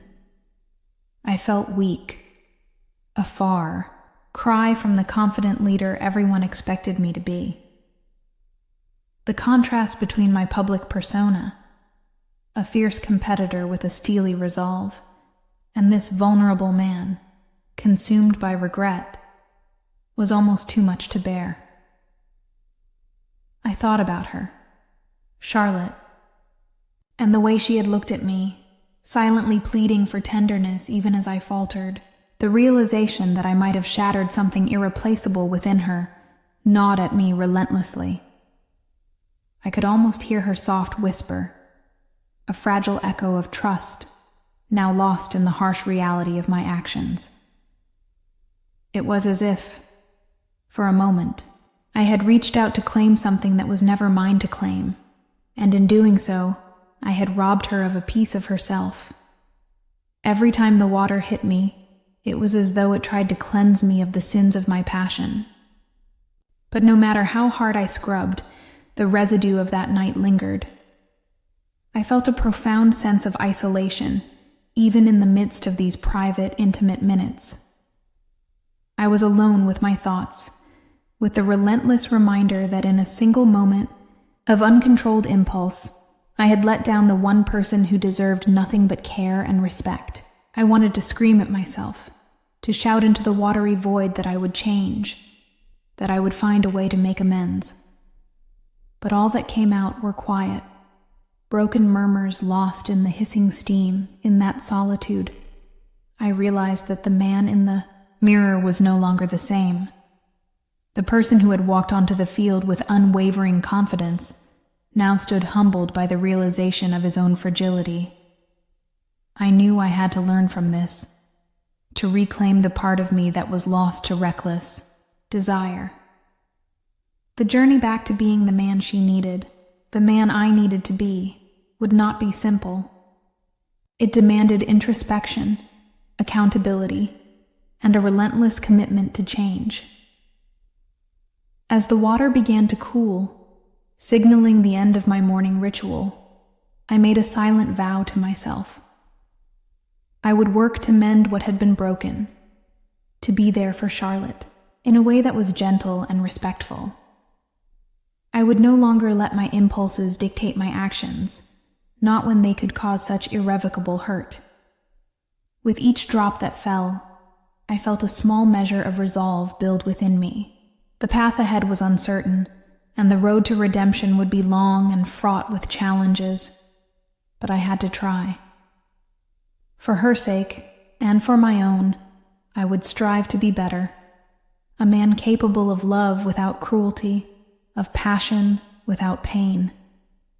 And as I stepped out of the shower, the cool air a stark contrast to the lingering heat on my skin, I carried with me the heavy, yet hopeful weight of that promise. Segment 3. Preparing to leave. Charlotte's dorm.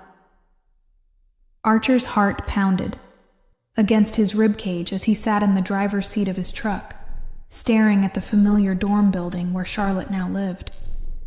The early morning light was still soft on the horizon, bathing the campus in a gentle glow that belied the storm of emotions churning inside him. Every inch of him felt raw, vulnerable, a stark contrast to the unyielding, confident quarterback that everyone expected him to be. Today, however, he wasn't just a leader on the field. He was a man weighed down by his own shame and regret. His hands trembled slightly on the steering wheel as he replayed every moment from the previous night in his mind. The echo of Charlotte's quiet, hurt voice, the trembling in her eyes when his harsh words had spilled out, and the fleeting warmth of her touch all haunted him with unrelenting clarity.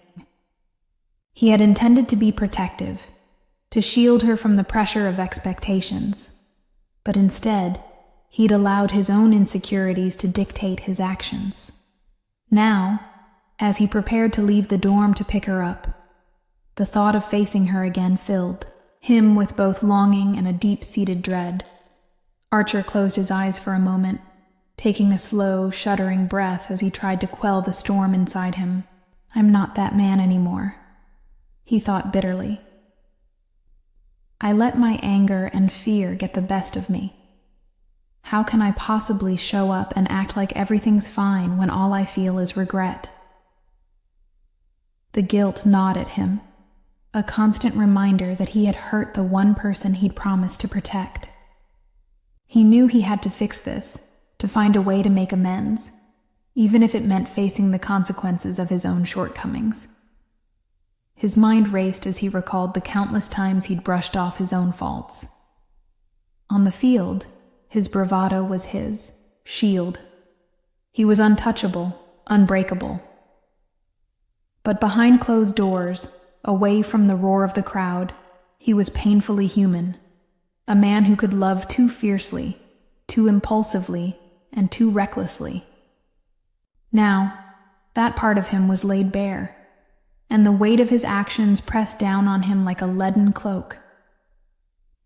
I'm a coward, he admitted silently, bitterness lacing every syllable of his inner monologue.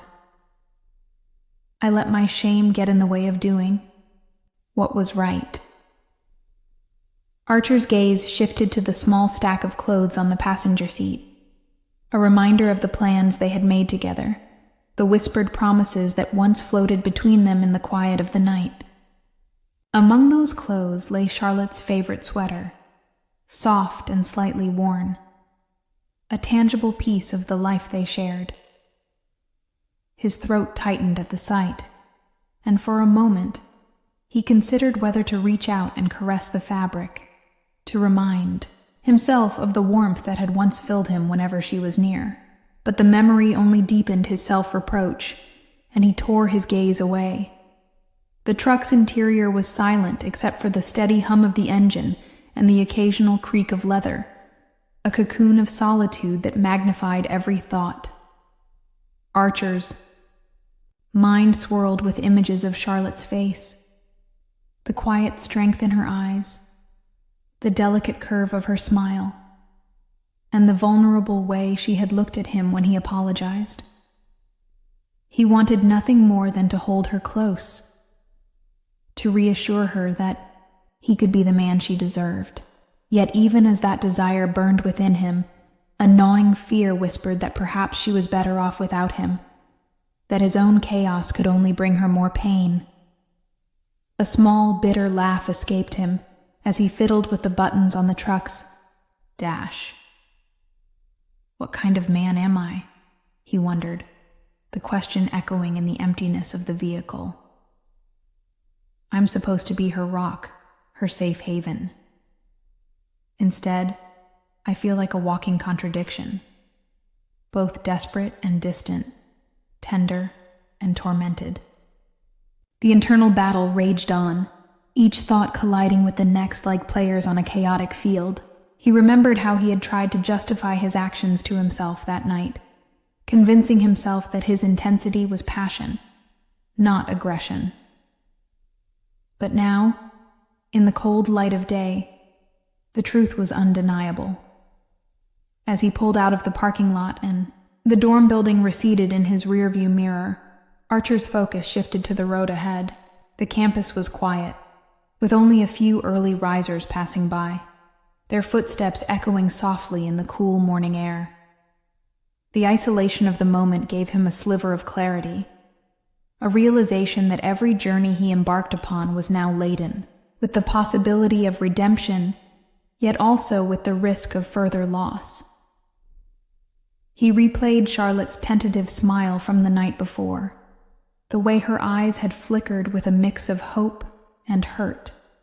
The memory was bittersweet, a reminder of what had once been pure and unblemished. I have to try, he resolved, his voice low and determined. I have to face her, to try and make things right, even if it means exposing every weakness I've tried so hard to hide. With a final deep breath, Archer turned onto the main road leading to Charlotte's dorm. Every turn of the wheel felt like a step toward an uncertain future, a future where he might finally learn how to be the man she needed, or where he might lose her forever. The tension in his body was palpable, each mile stretching out like a lifeline between hope and despair. In that moment of silent resolve, Archer realized that confronting his own shame was the only way to mend the fractures of their relationship. As he neared the dorm, his pulse quickened once again, not just with apprehension, but with a fragile hope that maybe, just maybe, he could find a way to forgive himself. For Charlotte, for their shared memories, and for the possibility of a new beginning, he vowed to face whatever came next, even if it meant bearing the weight of his own regrets. Segment 4. Encounter outside Charlotte's dorm. Archer's truck rolled slowly through the quiet campus in the soft blush of early morning light.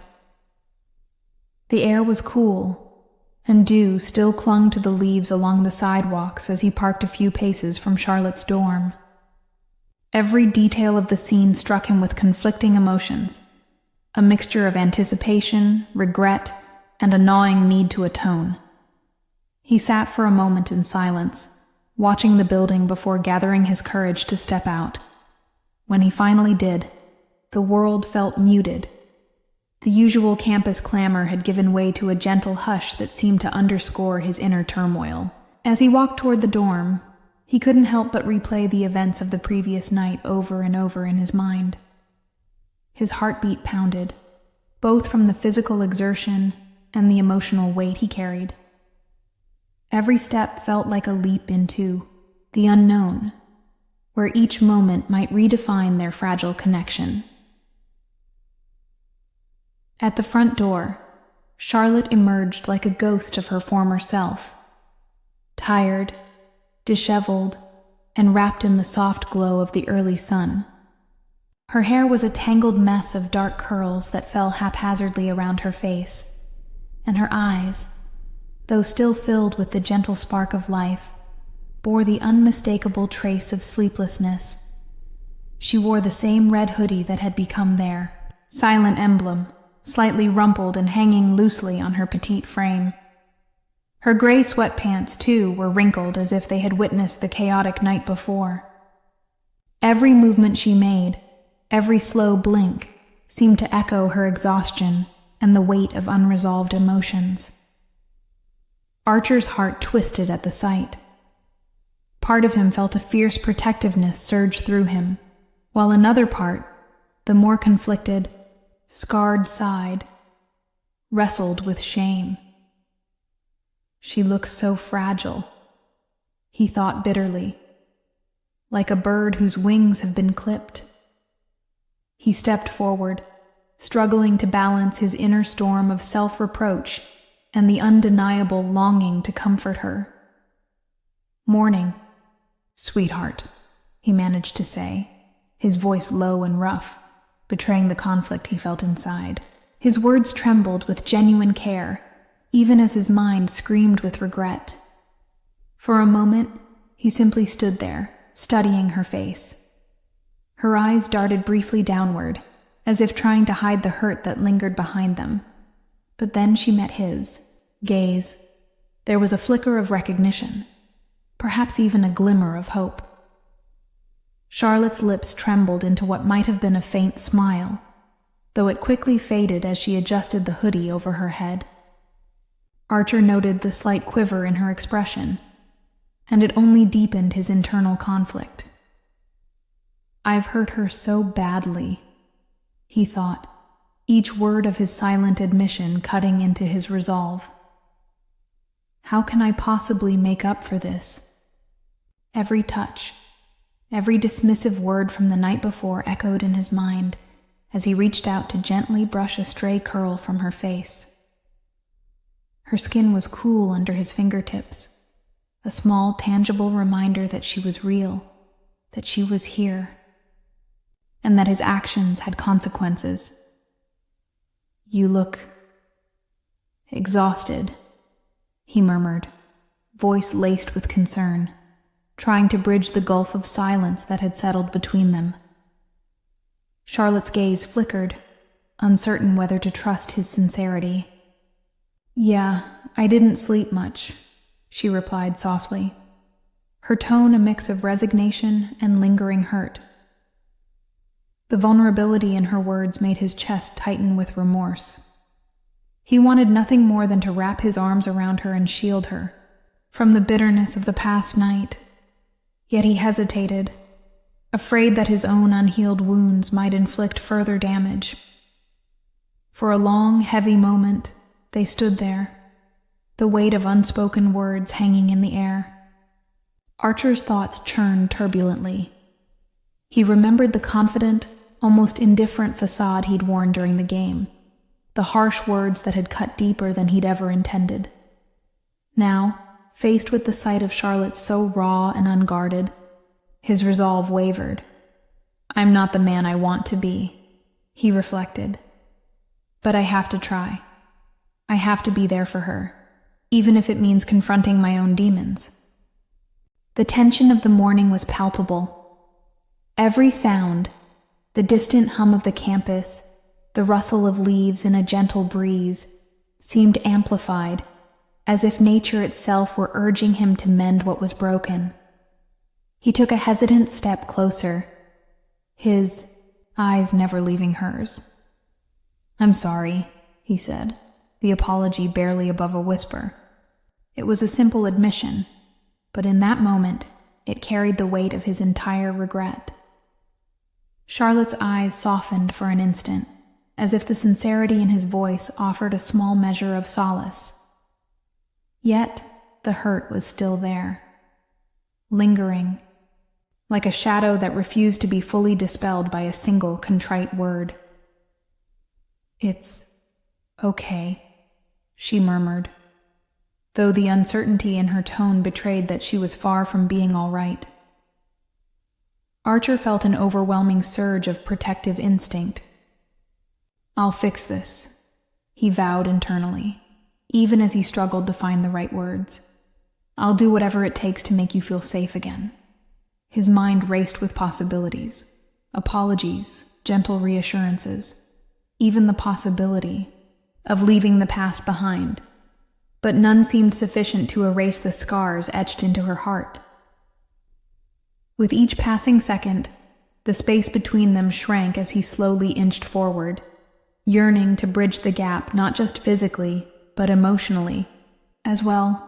The crisp morning air mingled with the warmth of his regret and hope, creating a heady blend of feelings that was as intoxicating as it was painful.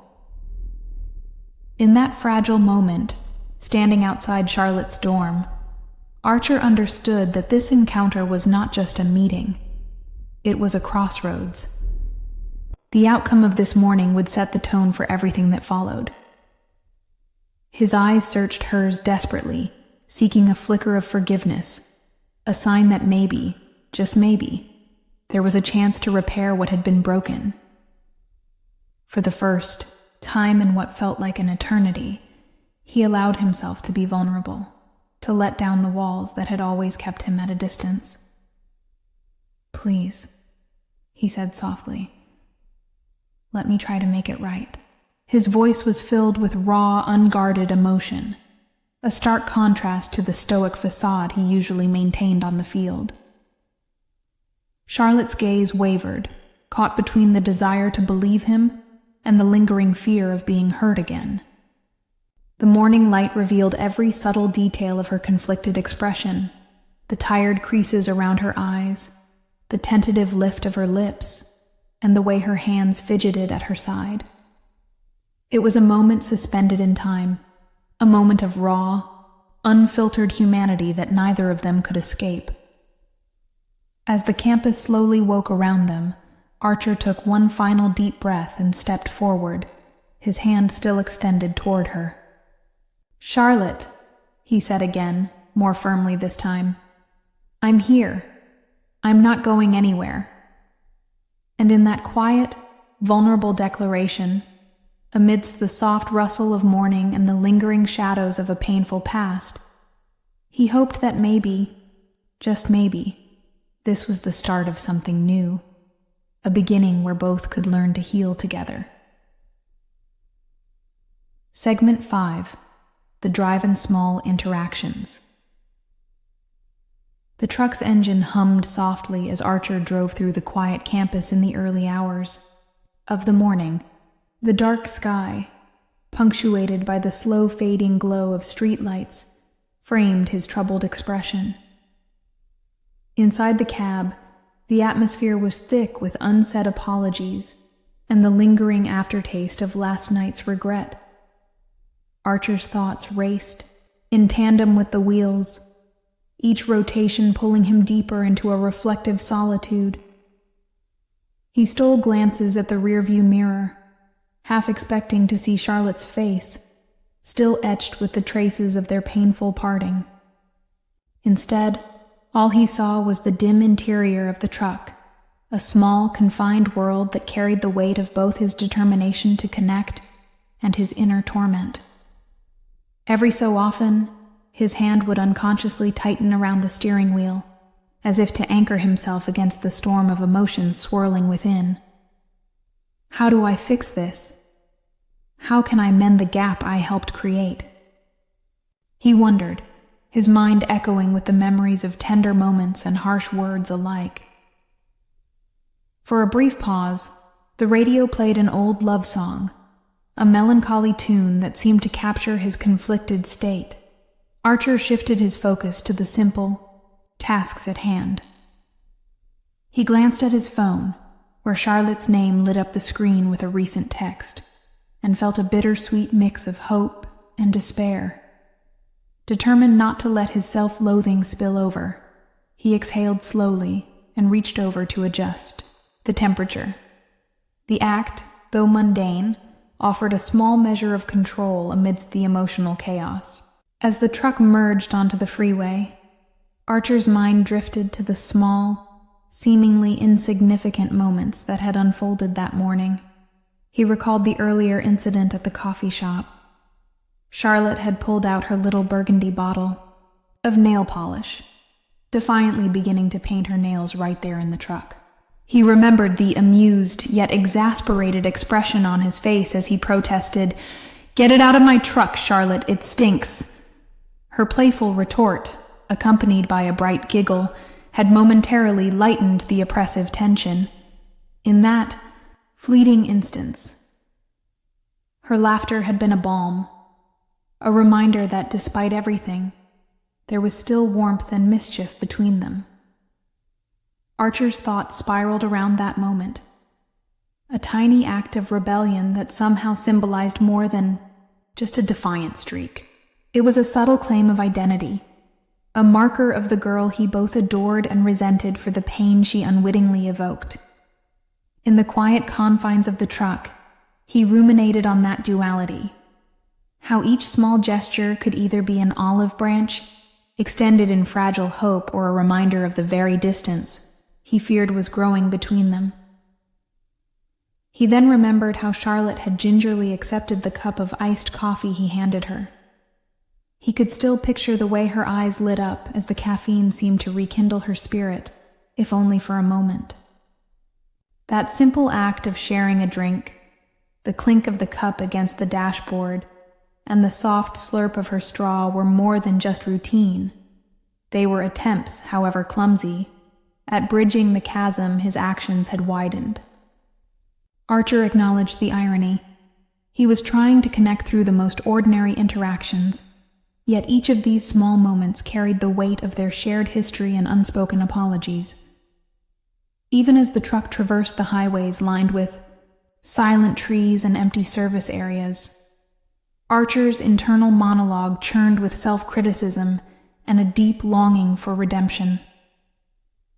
Every word I said, every gesture I made, reverberates with the memory of what I did to her, he thought bitterly.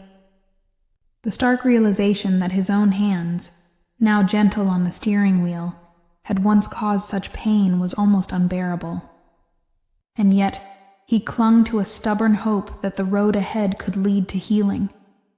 Maybe if I keep showing her I care, even in these trivial ways, she'll forgive me, he mused, silently promising himself that he would do whatever it took to be worthy of her trust again. A sudden bump in the road jolted him from his introspection, and he offered a brief, apologetic glance at the empty seat beside him, wishing Charlotte were there with him, even if only in spirit. It was then that he caught himself smiling softly at the memory of her laughter, the kind that had once filled the truck with life and banished his doubts. That smile was bittersweet, a flicker of light in the overwhelming gloom of his self-reproach. The rhythmic drone of the tires against the asphalt merged with the soft hum of his thoughts, creating a surreal, almost meditative state. Each mile passed was a reminder of both distance and progress, a journey not just across the city, but into the labyrinth of his own heart. Archer's gaze shifted back to the rearview mirror, where the dark interior of the truck reflected his determined eyes. He resolved in that quiet, solitary moment to try again. "I have to try," he whispered to himself, a mantra against the gnawing despair. As the truck neared Charlotte's dorm, the familiar campus landscape unfolded before him in muted hues. The anticipation of what awaited filled him with trepidation. His fingers hovered over the door handle as he prepared himself for the encounter. Each small interaction during the drive, every word unsaid and every gesture made, culminating in this pivotal moment.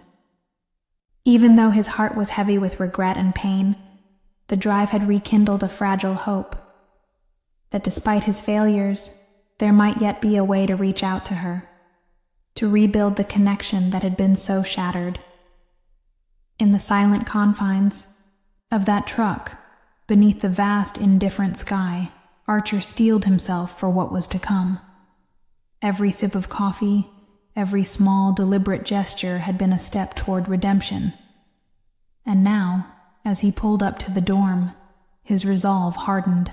He would face the consequences of his actions and try to mend the broken parts of their bond, one small, heartfelt gesture at a time.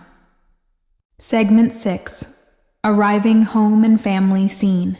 Archer's truck rolled to a gentle stop outside Charlotte's family home, a modest, warmly lit building nestled among familiar trees that whispered secrets of past holidays. The engine's purr faded into an uneasy silence as he sat for a moment in the driver's seat, his hand still trembling on the wheel. In that quiet pause, the weight of regret bore down on him, a crushing mix of remorse and longing that filled every corner of his chest. He knew this was the moment of truth, the emotional farewell that might either heal or further fracture the fragile bond between him and Charlotte. With a deep, ragged breath, he stepped out of the truck. The cold night air wrapped around him, stinging his skin as he made his way to the front door. Each step was measured, as if the crunch of gravel beneath his boots might shatter the remnants of hope he clung to. His mind replayed the echoes of Charlotte's soft, "I missed you" from earlier, juxtaposed against the raw hurt in her eyes that he'd seen just moments before. His heart ached as he wondered if she could ever truly forgive him.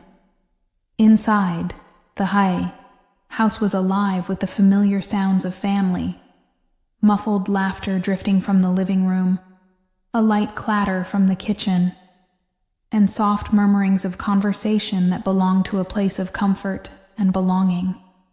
Yet as Archer stepped through the threshold, an invisible barrier seemed to close around him.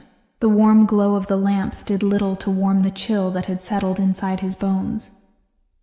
Charlotte was waiting by the door, her posture rigid, her eyes downcast. The air between them was thick with unspoken words. He could see the faint sheen of tears on her cheeks, mixed with traces of lingering frustration and tentative hope. "Charlotte," he began in a voice that wavered between apology and yearning. I'm sorry." Her silence was not empty. It was filled with the echoes of the night's bitter memories and the sorrow of words that had hurt both of them. After a long, heavy moment, she finally responded in a voice barely above a whisper. I know you're sorry, Archer. But I'm not sure if that makes everything okay." The tension was palpable as family members milled about in the background, blissfully unaware of the storm unfolding at the doorstep. Her mother passed by with a gentle smile, a brief look of concern in her eyes, while her father offered a curt nod from across the room. The casual hum of home life provided a stark contrast to the raw, turbulent emotions simmering between them. Archer's gaze dropped as he struggled with the crushing weight of his own regret. "I never meant to hurt you, Charlotte. I lost control, and I'm so sorry. I wish I could take it all back, but I can't. All I can do is try to make things right." His words trembled with sincerity, each syllable a desperate plea for forgiveness. Charlotte's eyes shimmered with unshed tears as she absorbed his confession. I want to forgive you," she managed, her tone fragile yet resolute. "But I need time, Archer. I need to believe that you truly understand how much you hurt me, that you'll change." Her admission was laced with a tentative hope, a whisper of a chance that maybe, just maybe, their friendship could be rebuilt. For a few agonizing seconds, they stood in silence. Archer reached out hesitantly, his hand hovering near hers, as if he were afraid that even a slight touch might shatter the delicate truce they had established. Finally, he closed the distance and gently clasped her hand.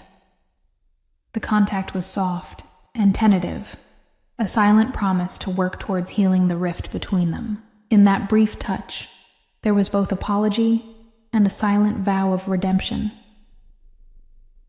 The quiet murmur of the household resumed around them, and for a moment, it seemed as though time had paused, each heartbeat echoing louder than the last.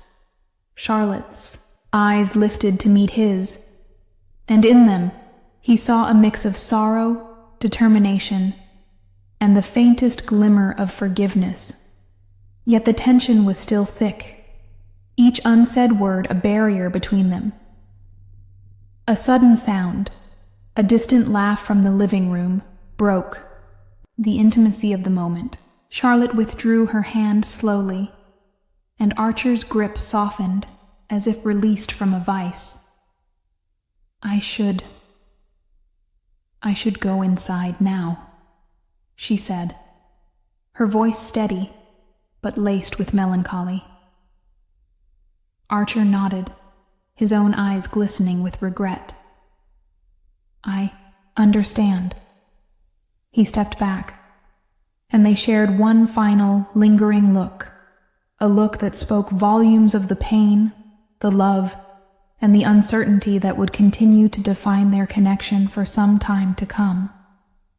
As Charlotte turned and walked into the house, her steps were measured and quiet, leaving Archer standing alone on the doorstep. The silence that followed was heavy, filled with the weight of both his remorse and the hope that perhaps, one day, the wounds of last night would begin to heal. In that moment, beneath the muted glow of the porch light and the distant sounds of family life, Archer realized that sometimes forgiveness is not a single act, but a long, arduous journey. A journey he was determined to undertake, no matter how long it took. With a final anguished sigh, he watched her disappear into the warmth of the home, feeling the profound ache of absence and the silent promise to make things right. Segment 7. Aftermath and Lingering Guilt. The day's end found me alone in the dim light of my truck, the engine's low hum a dismal soundtrack to my unraveling thoughts. I sat there, hands trembling on the steering wheel as I replayed every moment of the morning. The harsh farewell at Charlotte's door, her tearful silence, and the stinging emptiness of her absence. The familiar scent of stale coffee and lingering cologne filled the cabin, but instead of comfort, it deepened the pit of self-loathing within me. I closed my eyes and tried to slow the rapid, unyielding beat of my heart. How could I have allowed things to spiral so far out of control? The image of Charlotte's desolate eyes haunted me, a reminder of every time I had let my own selfish impulses overshadow the care I once promised her. I hated that I had become the very man I despised, a man driven by anger, regret, and a paralyzing fear of intimacy. In that silent cocoon of guilt, I could almost hear my father's harsh words echoing from long ago, each syllable a blistering critique of my inadequacy. As the truck's headlights sliced through the night, illuminating the empty road ahead, I felt an overwhelming weight settle upon me. It wasn't just the weight of the day's failures. It was the crushing guilt of having hurt the one person I once believed deserved all the tenderness in the world. I wondered how Charlotte would process this pain in the days to come. Would she see through my facade of remorse? Or would the scars I inflicted remain etched in her memory? Every thought churned like a dark storm, blurring the lines between regret and self-destruction. I reached over and ran a hand through my damp hair, the rough texture a stark contrast to the softness I longed to offer her. I recalled the warmth of her skin when I'd held her earlier, her trust, her vulnerability, and felt a surge of self-hatred. I was nothing more than a wreck, a broken man who couldn't even protect the one person he claimed to care for. I hated that I had pushed her away with my own bitterness, that in my desperate need to keep control, I had let anger dictate my actions. In the quiet isolation of my thoughts, I questioned every decision I'd made, every missed phone call, every harsh word uttered in the heat of frustration, replayed like a cruel montage. I had been selfish, allowing my insecurities to fester until they exploded in a torrent of regret. My mind kept returning to that moment on the driveway, the haunted look in her eyes, the silent, accusing tear that had slipped down her cheek. I wished I could rewind time, to undo the damage, to whisper promises of change that would mend the rift between us. But time, unforgiving and relentless, marched on, leaving me to bear the burden of my misdeeds. The guilt was a constant companion now, shadowing every thought. I tried to tell myself that it was simply a mistake, that everyone makes them. But deep down, I knew this was different. This was the kind of mistake that altered the course of relationships, a fracture that might never fully mend. I felt as though I was standing at the edge of a precipice, the dark void of my own despair yawning below, threatening to swallow every ounce of light that remained in me. I stared blankly at the road ahead, searching for a sign, a glimmer of hope that I could somehow redeem myself.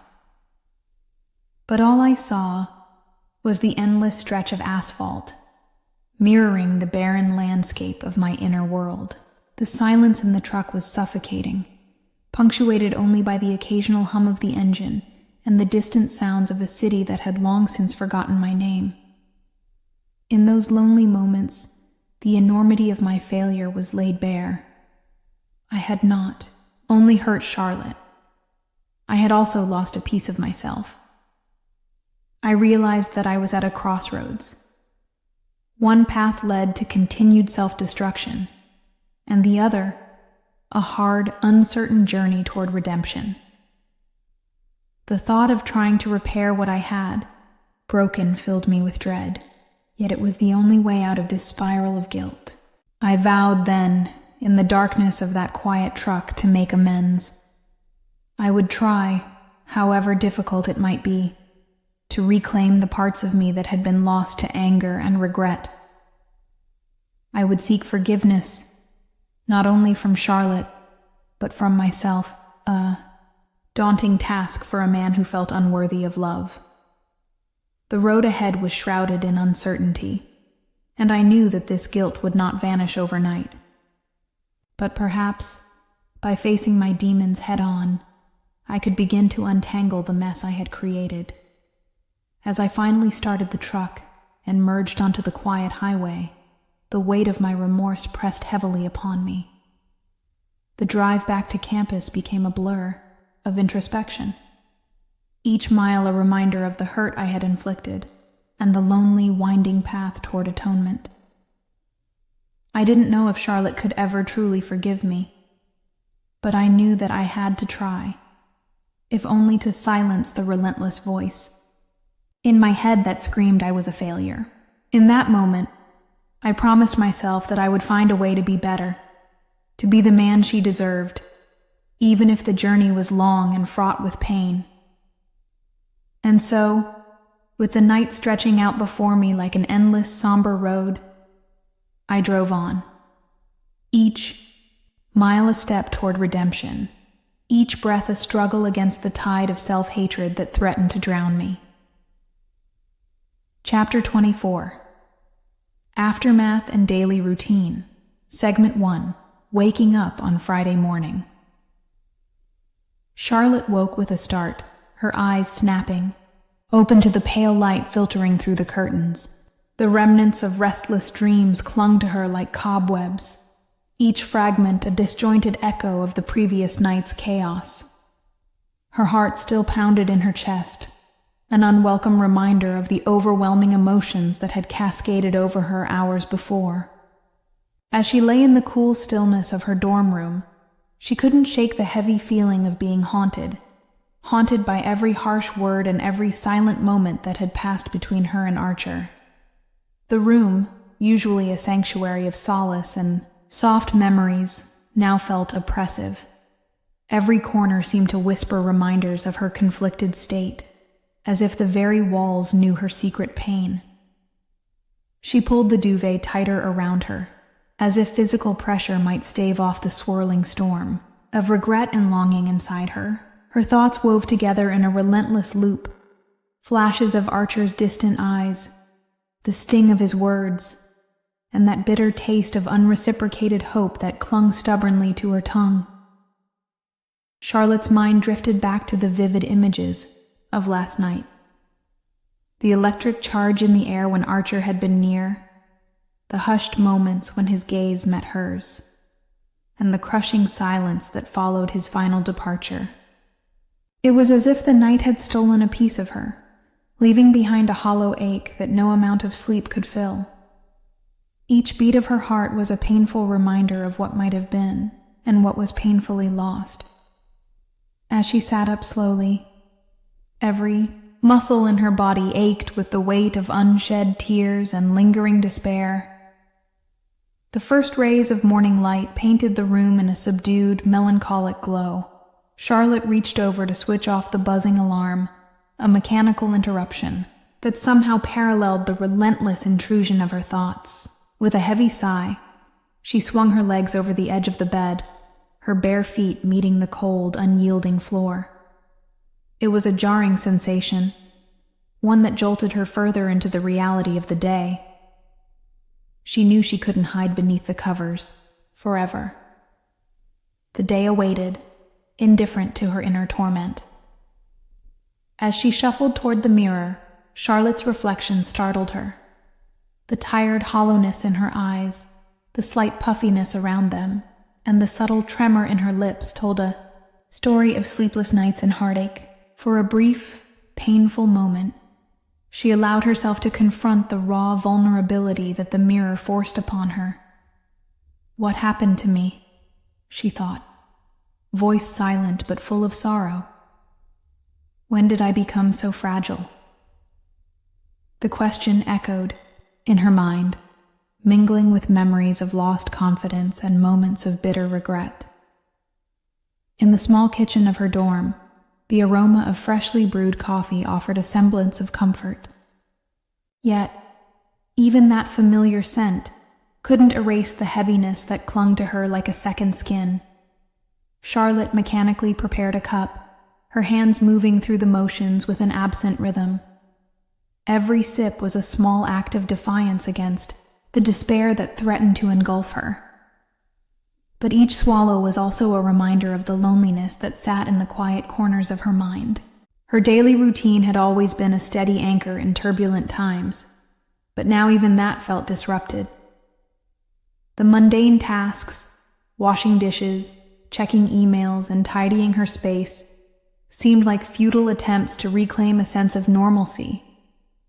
Yet, as she worked, her mind wandered back to the night before, replaying every conversation, every unspoken word. The routine that once provided comfort now felt like a tightrope walk over an abyss of unresolved emotions. Charlotte's internal conflict grew with each passing minute.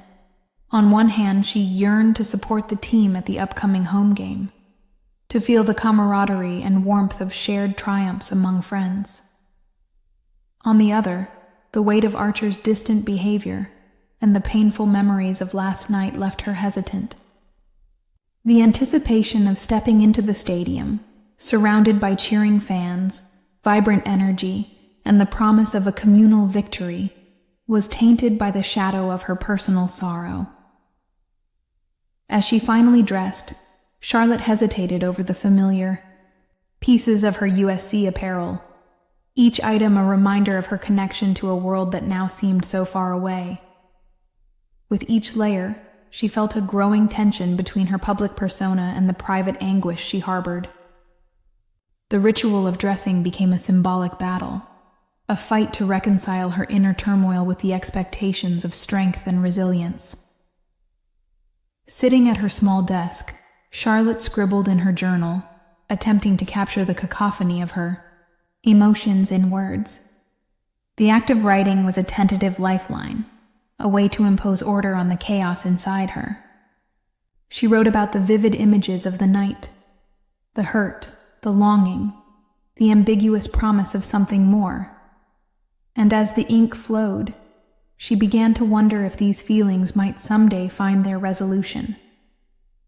But for now, they remained as tangled as the threads of her thoughts.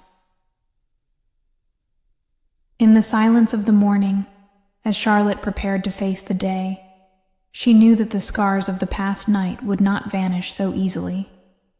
Yet, amid the quiet despair, a flicker of determination sparked within her.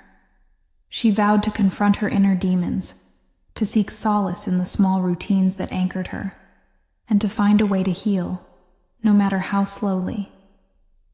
Even if the path ahead was steeped in uncertainty, she resolved to carry on, hoping that, one day, the pain would subside, and she could embrace the promise of a new beginning.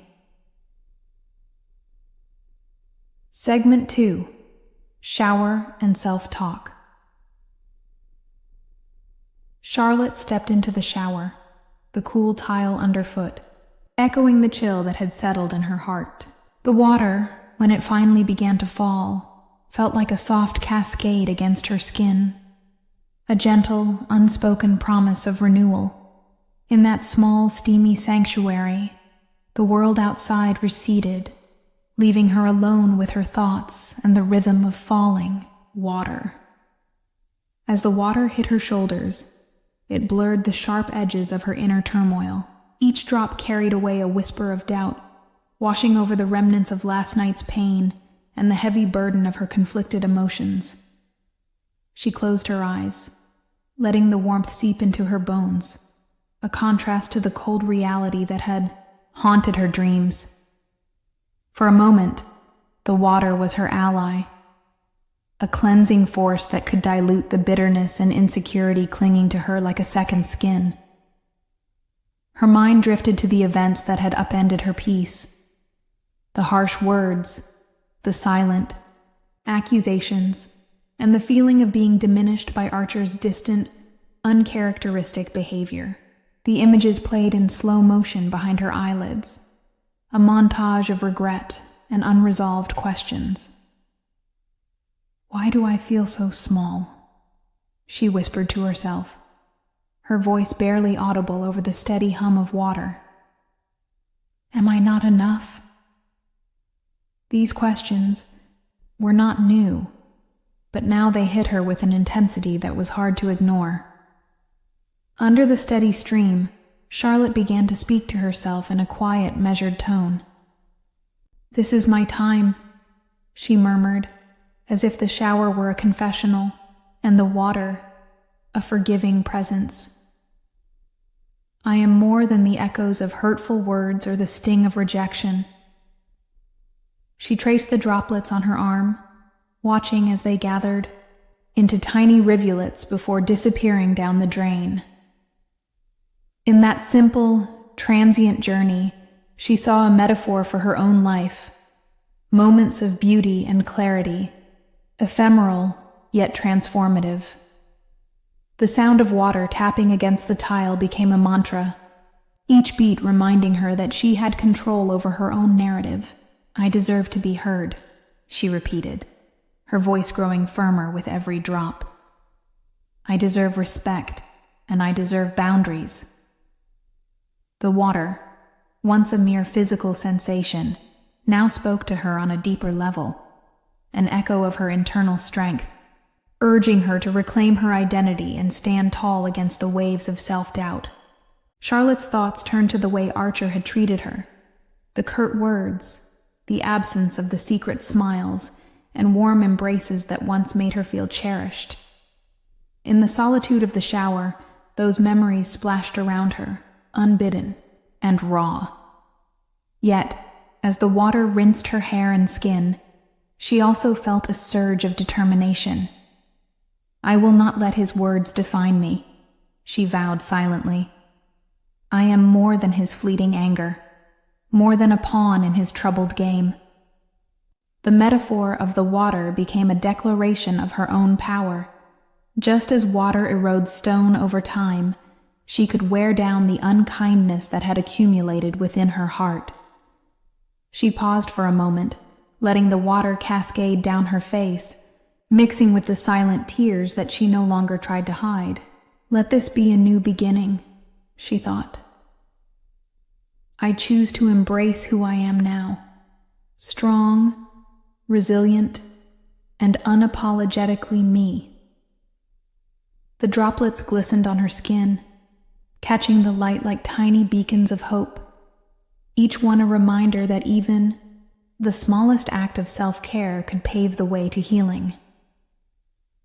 In that fleeting, intimate ritual, Charlotte reasserted her boundaries. The water was not just a physical cleanser, it was a symbolic agent of renewal. "I will set the limits," she whispered fiercely. "I will protect my heart, and I will not let anyone, no matter how dear, diminish my worth." The declaration echoed around her, bouncing off the walls of the shower and merging with the soothing cadence of the falling water. As the shower slowly came to an end, Charlotte reached for the shampoo and conditioner, each application an act of deliberate self-love. With every rinse, she imagined shedding layers of insecurity, the doubts that had held her captive, like old, tattered garments left behind on the bathroom floor. The steam blurred the mirror, but in that misty reflection, she saw a glimmer of the woman she was determined to become. A woman who recognized her own value and refused to be defined by the shortcomings of others. Stepping out of the shower, wrapped in a soft towel, Charlotte felt both cleansed and fortified. The lingering warmth on her skin was a gentle reminder that even in the wake of emotional turmoil, there was beauty in starting anew. She took a deep breath, inhaling the subtle scent of fresh lavender from her shower gel, and for the first time in what felt like ages, she allowed herself to smile. The water had not erased her pain completely, but it had given her a space to reclaim herself, a space where her doubts could be washed away and replaced with a quiet, resolute determination. As she reached for her clothes, Charlotte vowed to carry this moment with her throughout the day. No matter what awaited her outside the safety of her dorm, she would remember the gentle power of the water and the strength it had awakened within her. Today, she would step forward with a renewed sense of self, ready to face the challenges ahead and to protect her heart with every fiber of her being. Segment 3. Home Day with Family. Thanksgiving. Home day arrived wrapped in a gentle, familiar calm that contrasted sharply with the turbulent echoes of the past few days. As Charlotte stepped off the bus and into the crisp autumn air of Belmere, she felt an immediate pull, a deep, comforting nostalgia that only home could evoke. The streets, lined with trees ablaze in reds and golds, whispered promises of a day spent in the warm embrace of family and tradition. At the Avery house, the familiar aroma of turkey, sage, and simmering vegetables welcomed her like an old friend.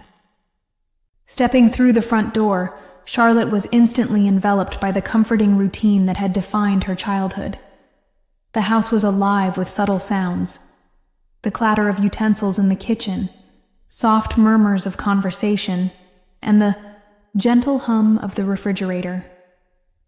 The walls, adorned with family photos and handmade decorations from previous Thanksgivings, seemed to murmur stories of love and continuity. Her mom was already in the kitchen, bustling about with a sense of purpose that made everything seem effortless. "Charlotte, sweetheart, come help me set the table," her mom called, her voice warm and inviting. As Charlotte moved closer, she noticed the way her mother's eyes crinkled with a mix of pride and gentle worry, an unspoken acknowledgement of all the changes that had taken place since Charlotte left for college. The kitchen was a sanctuary of chaos and order. Large pots simmered on the stove, and an array of leftovers, turkey, stuffing, cranberry sauce, and mashed potatoes, was artfully arranged on the counter. The scent of the food mingled with the sweet hint of apple pie cooling on the windowsill. Charlotte found solace in these simple details. Each dish, though modest compared to the lavish Thanksgiving meals of her youth, carried the weight of tradition and the soft promise of renewal. As she set out the plates and silverware, her mom moved behind her like a silent partner. "I know things have been rough lately," her mom said softly, brushing a stray curl from Charlotte's face. "But remember, this is what home is all about, taking care of each other, even when the world outside seems too heavy to bear." Charlotte nodded, feeling the familiar warmth of her mother's reassurance wrap around her like a favorite blanket. In that moment, the hectic memories of college life, Archer's conflicted words, and the weight of loneliness began to fade into the background. Over a long, leisurely lunch, the Avery family gathered around a large wooden table that had seen countless Thanksgiving gatherings. Laughter bubbled up from shared memories and playful banter, punctuating the otherwise quiet, reflective atmosphere. Charlotte found herself immersed in these moments of simple joy, savoring the taste of rich gravy and the tender sweetness of a well-worn family recipe. Yet even as the room filled with light-hearted chatter, a quiet introspection lingered in the corners of her mind, a reminder that beneath the surface of familial warmth, she carried the scars of recent heartbreak. Her mom's gentle questions about her classes and her life at USC were met with hesitant smiles and reflective silences. "I miss home," Charlotte admitted, her voice barely a whisper. "I miss how things used to be." Her mom reached across the table, giving her hand a reassuring squeeze. "We all miss you, dear, but it's important you take care of yourself. You're strong, even when you don't feel it." Between bites of turkey and sips of hot cider, Charlotte's thoughts drifted like the steam rising from her plate. She recalled the moments of joy from her childhood, when the world was simple and love was measured in shared meals and warm embraces. Now, as an adult, those moments were both a balm and a bittersweet reminder of the innocence she feared was lost. The table became a canvas on which she painted her internal battle, a mix of gratitude for the comforting routine of family and a lingering sense of isolation that no one else could quite understand. After lunch, while the others busied themselves with clearing the table and reminiscing over old photo albums, Charlotte slipped away to a quiet corner of the house, a small sunlit nook by a window overlooking the backyard. There, with the soft murmur of family life in the background, she allowed herself a moment of solitude. She closed her eyes and inhaled deeply, letting the aromas of home and the memories of childhood fill her senses. In that brief pause, the day seemed to stretch out like a lifeline, connecting her to all the people who loved her unconditionally. Her phone buzzed with messages from friends back at USC, reminders of obligations, and the ever-present pulse of a life that was so different from this gentle, homely existence. But for now, Charlotte let those distractions fade away. The weight of recent events, the storm of college drama, the mixed signals from Archer, and the uncertainty of her own heart melted in the face of her mother's unwavering love and the enduring comfort of home.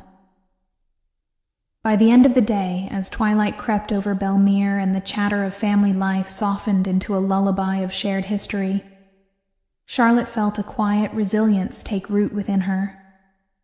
Though the emotional scars of recent heartbreak and self-doubt remained, she knew that here, amid the familiar faces and loving routines of Thanksgiving home day, she could begin to mend.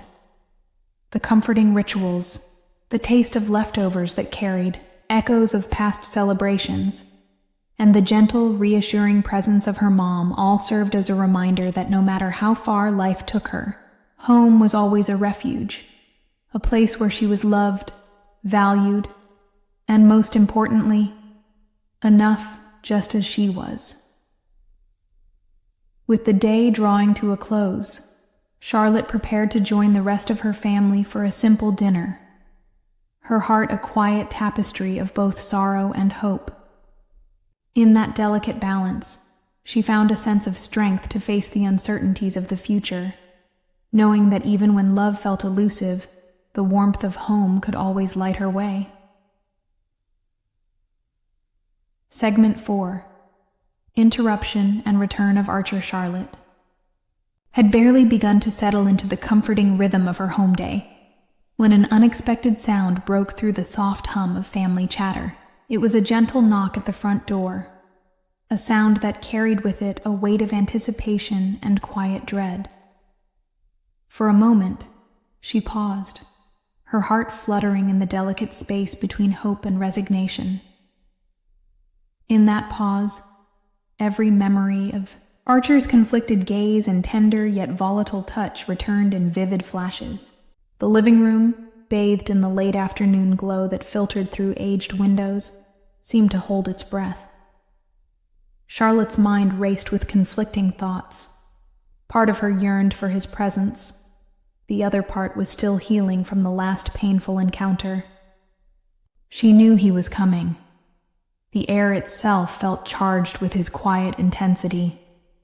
Slowly, the door creaked open, and there he was, Archer stepping into the frame with an uncertain grace that belied the storm swirling within him. "Charlotte," he said, his voice soft and edged with regret. His presence was like a sudden interruption in an otherwise peaceful day, a reminder that their unresolved past was never far behind. He paused, his eyes searching hers as though looking for a sign that she could forgive, or at least understand. For a few seconds neither spoke, and the silence was filled with unspoken questions and tentative hopes. Charlotte's gaze shifted, away momentarily, trying to steady herself.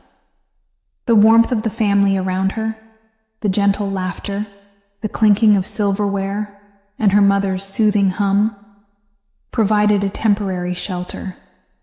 Yet, Archer's arrival shattered that calm. His eyes, dark and earnest, held a storm of emotions, regret, longing, and an undercurrent of anger directed at something unsaid. Every word he had left behind the previous night echoed in her ears, a ghost that she could neither dismiss nor fully embrace. "Can we talk?" Archer finally asked, his tone laced with vulnerability and the weight of his own internal battles.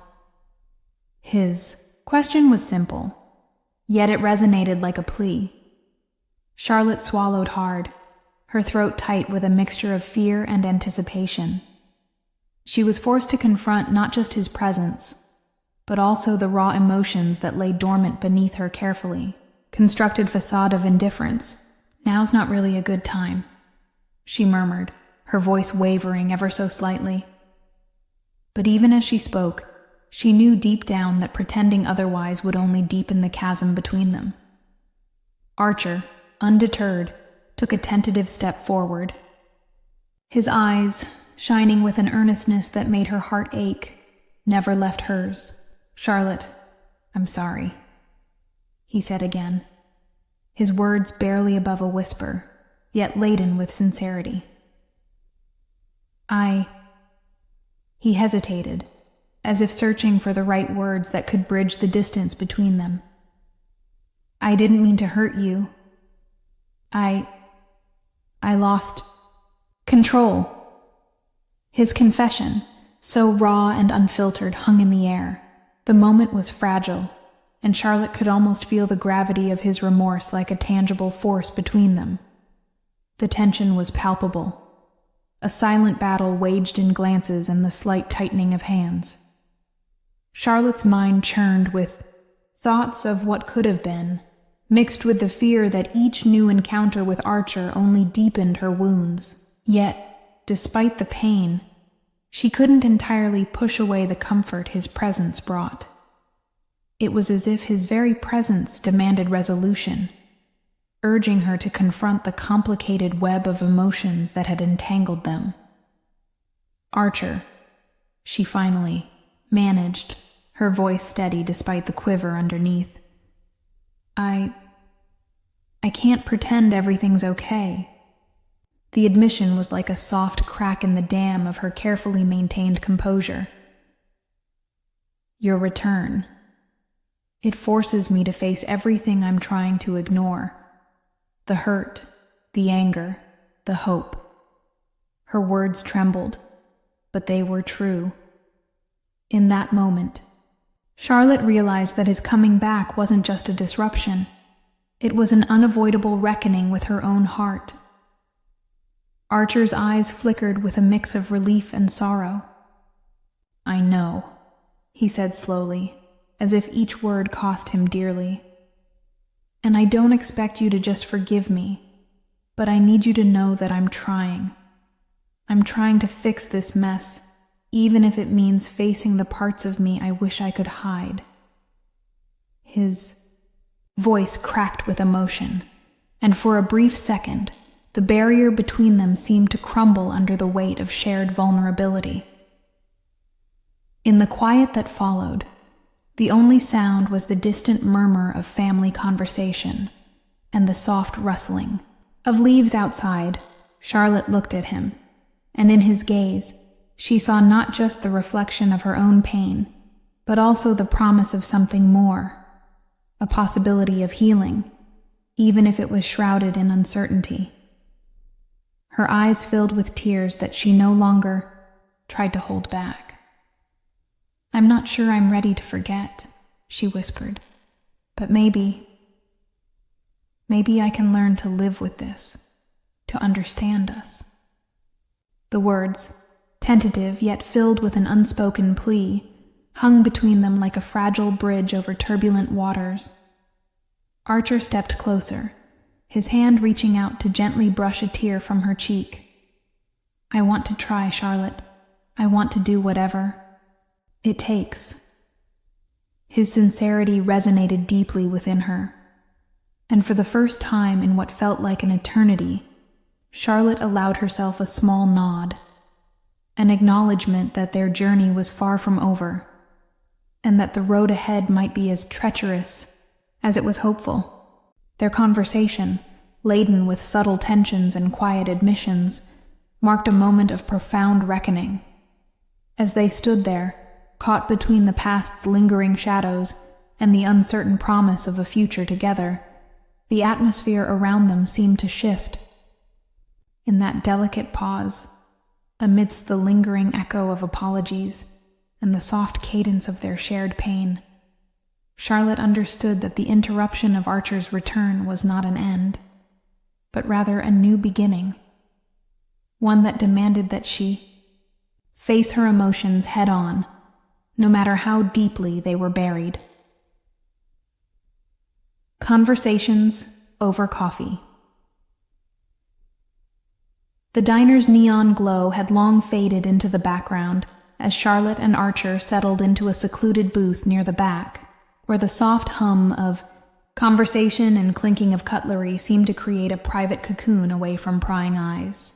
The air was filled with the rich aroma of freshly brewed coffee, a welcome, soothing balm after a night of chaos and unresolved tension.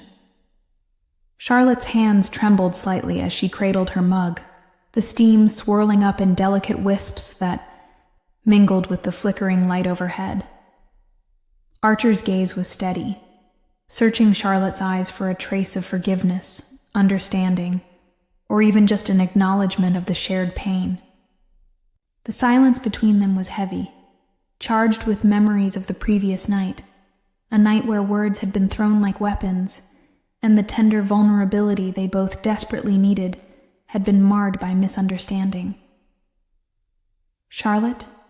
Archer began quietly, his voice low enough for only her to hear.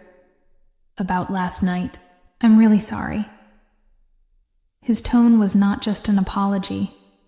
It was the sound of a man trying to wrestle with his own demons. He ran a hand through his unruly hair, his eyes dark and reflective. "I didn't mean to hurt you. I was lost in my own anger, and everything just spiraled." Charlotte exhaled slowly, her heart aching as she recalled the raw edge in his words, the curt dismissal that had stung her more deeply than any physical blow.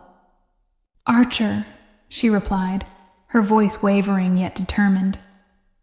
"I know you were upset, but when you treated me like I was just another disappointment, it made me feel like I wasn't special, like I was nothing more than a side note in your story." He looked down, his fingers tapping the rim of his coffee cup, as if trying to trace away the hurt etched into every syllable he'd spoken. "I was jealous, Charlotte. I was jealous of the fact that you still care so deeply, even when I'm being cruel. I let my own insecurities get in the way. I'm sorry for saying you were a mistake, that you didn't mean anything." His words were raw, punctuated by a pause that allowed the truth to seep in. "You matter to me, more than I can ever say." A small tear threatened to escape down Charlotte's cheek as she listened, torn between her lingering resentment and the flicker of hope that his remorse sparked. "But why?" she asked softly. "Why does it always feel like I'm the one, left picking up the pieces? Last night I was hurt, and then this morning, you made me feel like I was just an afterthought. It's like I'm trapped in this cycle, and I don't know how to break free." Archer reached across the table, his hand hovering close to hers, a hesitant bridge across the chasm of their emotions. "I wish I could explain," he murmured. "But every time I try to, I end up lost. I'm protective of you, Charlotte. I never want you to feel like you're less than amazing, because you truly are. I want to shield you from the parts of me that hurt, even if it means pushing you away sometimes." Charlotte's eyes shimmered as she searched his face, trying to decipher the conflict that lay beneath his protective words. "I want to believe that, Archer," she whispered, "but it's so hard. Every time you push me away, even if it's to protect me, I feel this emptiness. It's like I'm constantly questioning whether I deserve your care, your love, or if I'm just a burden." The words hung in the air, and for a moment, the world around them seemed to recede into a blur of muted colors and soft background noise. Archer's expression softened, his eyes reflecting a deep, abiding sorrow. "I know, and I hate that I make you feel that way," he said, his voice thick with regret. "I'm not perfect. I never was. But every time I see you, every time you show up with that stubborn light in your eyes, I remember why I need to do better, for both of us." A silence fell, but it was a different kind this time, one of understanding rather than tension. Charlotte took a deep breath, letting the warmth of her coffee and his unspoken apology mingle within her. "Maybe we need to start over," she suggested hesitantly. "Not by erasing what happened, but by learning from it. I don't want to be angry forever, and I don't want to lose you either." Archer's hand finally reached out, brushing against hers in a tentative caress.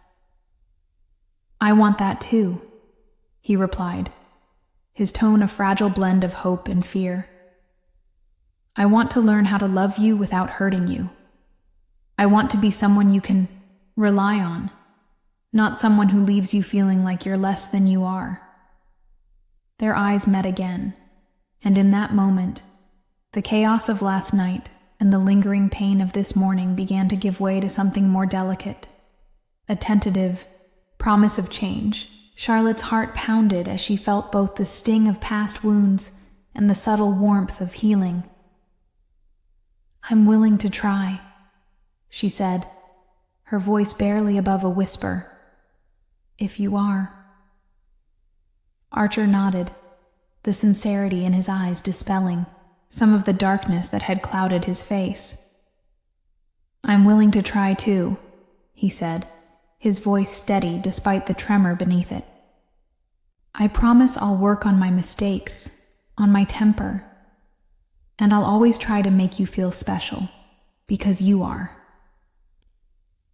They sat there for a long time, the din of the diner serving as a gentle backdrop to their raw, honest conversation. And Sierra, that shared silence, amidst the clatter of dishes and murmurs of other patrons, Charlotte and Archer began to rebuild the fragile bridge between them, a bridge that had been battered by regret and misunderstandings, yet still held the potential for something beautiful. As they sipped their coffee, both felt the weight of the past slowly lighten. The conversation was far from over, but it marked the beginning of a tentative new chapter, a promise that even in the midst of hurt and unresolved feelings, there was a spark of hope that maybe, just maybe, they could find their way back to each other. Family dynamics at home. The sun had barely risen when Charlotte stepped through the front door of her family home, her mind still heavy with the remnants of the night's bittersweet memories. The familiar scent of cinnamon and freshly brewed coffee instantly enveloped her, a sensory reminder that, despite the tumultuous events with Archer, some parts of her world remained unchanged, grounding her in a sense of continuity. As she entered the living room, her eyes met the warm, expectant gaze of her mother, whose arms were already open wide in a welcoming embrace. "Sweetheart, I'm so glad you're here," her mom cooed softly, drawing her into a hug that felt both tender and reassuring. For a moment, Charlotte allowed herself to be wrapped in that familial warmth, feeling the steady rhythm of her mother's heartbeat merge with her own. But beneath that cocoon of comfort, there lingered an undercurrent of tension, a silent awareness of the unspoken worries that had woven themselves into the fabric of her family's interactions lately. Her father, always the rock in their household, was seated on the well-worn couch with a gentle smile that belied the seriousness in his eyes. As Charlotte approached, he rose to greet her, his broad arms enveloping her in a bear hug that made her feel both safe and achingly small. "Welcome home, Charlotte," he said gruffly, a hint of worry threading his tone as he pulled her close. His eyes lingered on her face for a moment longer than usual, searching for traces of the hurt that she might be trying to conceal. In the kitchen, the familiar clatter of dishes and the soft murmur of conversation filled the air. Her younger sister Annie was busy setting the table, her chatter a light, carefree melody that contrasted sharply with Charlotte's heavy thoughts. Yet even Annie's innocent enthusiasm couldn't quite mask the subtle tension that seemed to pulse just beneath the surface. It was as if every smile, every gentle pat on the back, carried with it an unspoken question. "How are you really doing, Charlotte?" During dinner, as the family gathered around a long table adorned with simple home-cooked dishes and the remnants of a holiday feast, Charlotte tried to join the laughter and shared stories. Her father's deep, resonant voice narrated small anecdotes from his day, while her mother's tender words wove through each conversation like a soft, familiar refrain. Yet every time someone mentioned Archer, even in passing, a ripple of unease would ripple across Charlotte's face. There was an undeniable tension in the way her parents exchanged glances when his name came up, their expressions betraying a mix of concern and resignation. As the meal progressed, her father placed a hand on Charlotte's arm and said quietly, "I know things have been rough with Archer lately, but you know your family loves you and only wants what's best for you."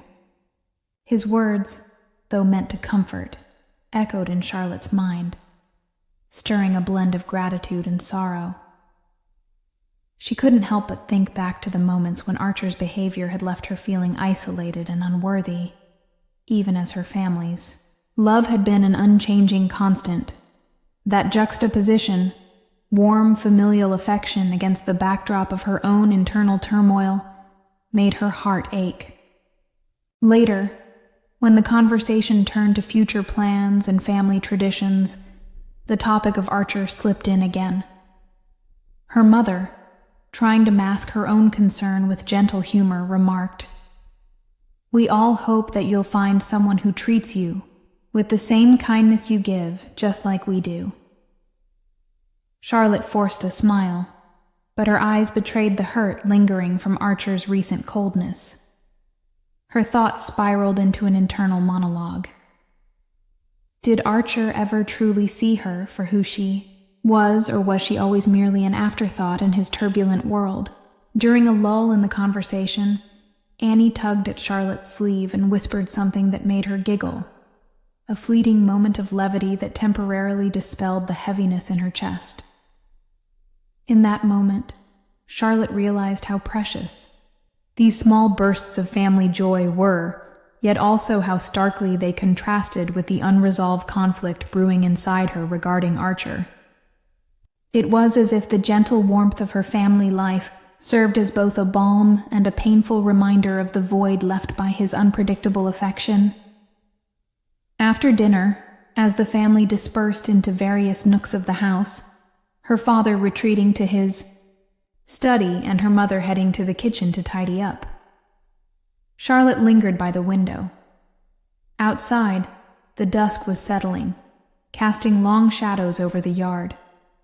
She watched as the soft glow of the streetlights mingled with the fading hues of the sunset, a visual metaphor for the interplay of light and dark in her own heart.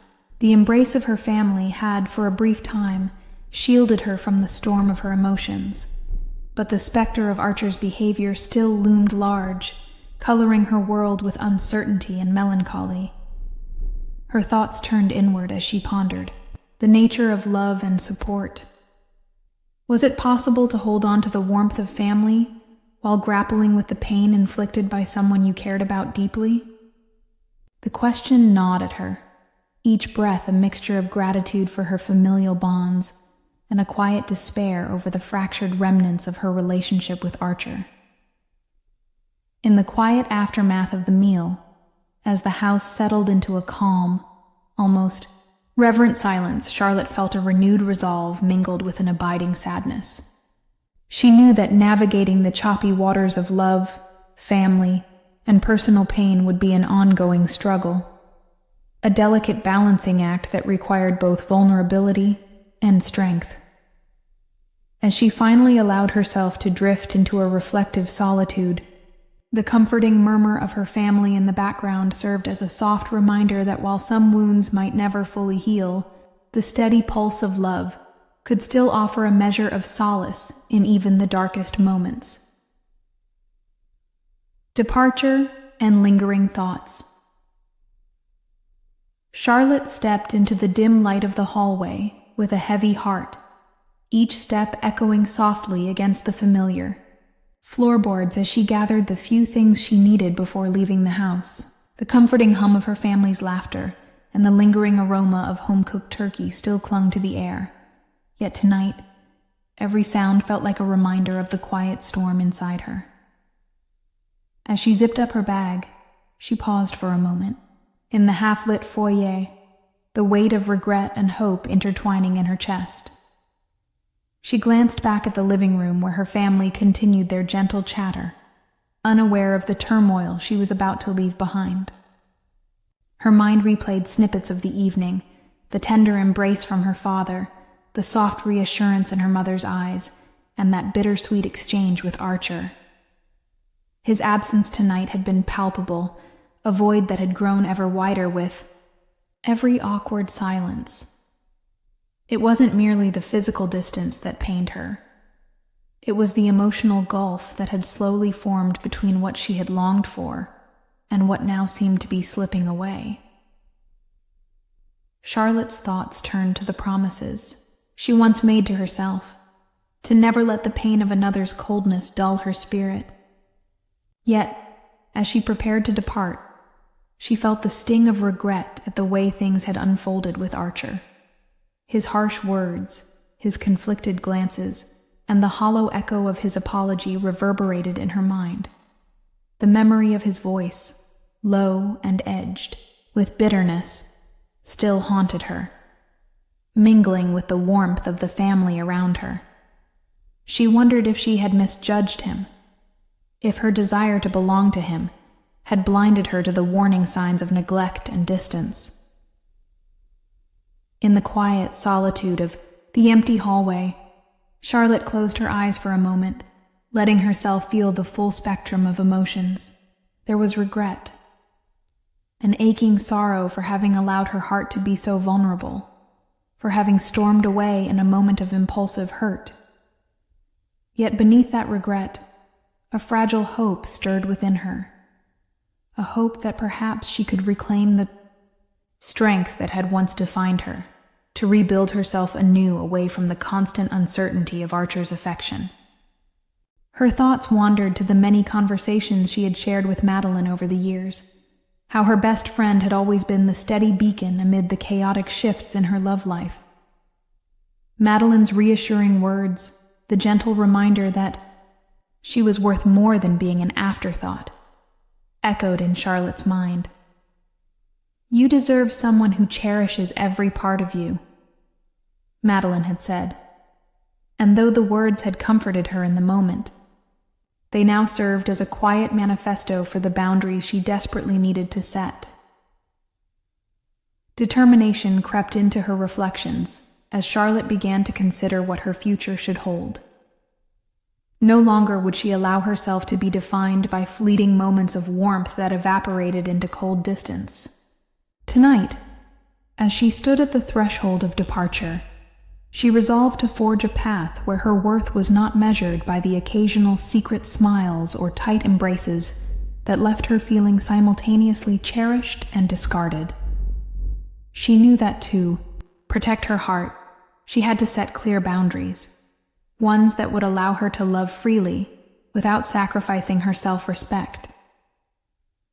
The gentle creak of the front door opening signaled that it was nearly time to leave. Charlotte's pulse quickened as she reached out to grab her bag. With a final lingering look back into the house, a place filled with the unwavering love of her family and the bittersweet memories of a night that had both uplifted and broken her, she stepped outside into the cool night air. The outside world was vast and uncertain, a canvas upon which she would begin to paint a new chapter. As she walked down the quiet steps, the cool breeze brushed against her skin, carrying with it whispers of change. Each step away from the home that had so lovingly nurtured her was both painful and liberating. In that moment, Charlotte allowed herself to feel the full gravity of her emotions, the sting of regret for what had been lost, the faint spark of hope for what might yet be reclaimed, and a resolute determination to no longer let herself be defined by someone who failed to recognize her true value. With her head held high, Charlotte took a deep breath, feeling the cool night air fill her lungs, cleansing her spirit. The lingering ache of heartbreak was there, but intermingled with it was a newfound strength, a silent vow to rebuild herself and to step forward on her own terms. The uncertain future beckoned, but she was ready to face it, armed with the lessons learned and the unwavering support of her family. Tonight, She left behind not only a house filled with memories, but also the fragile remnants of a love that was never truly hers.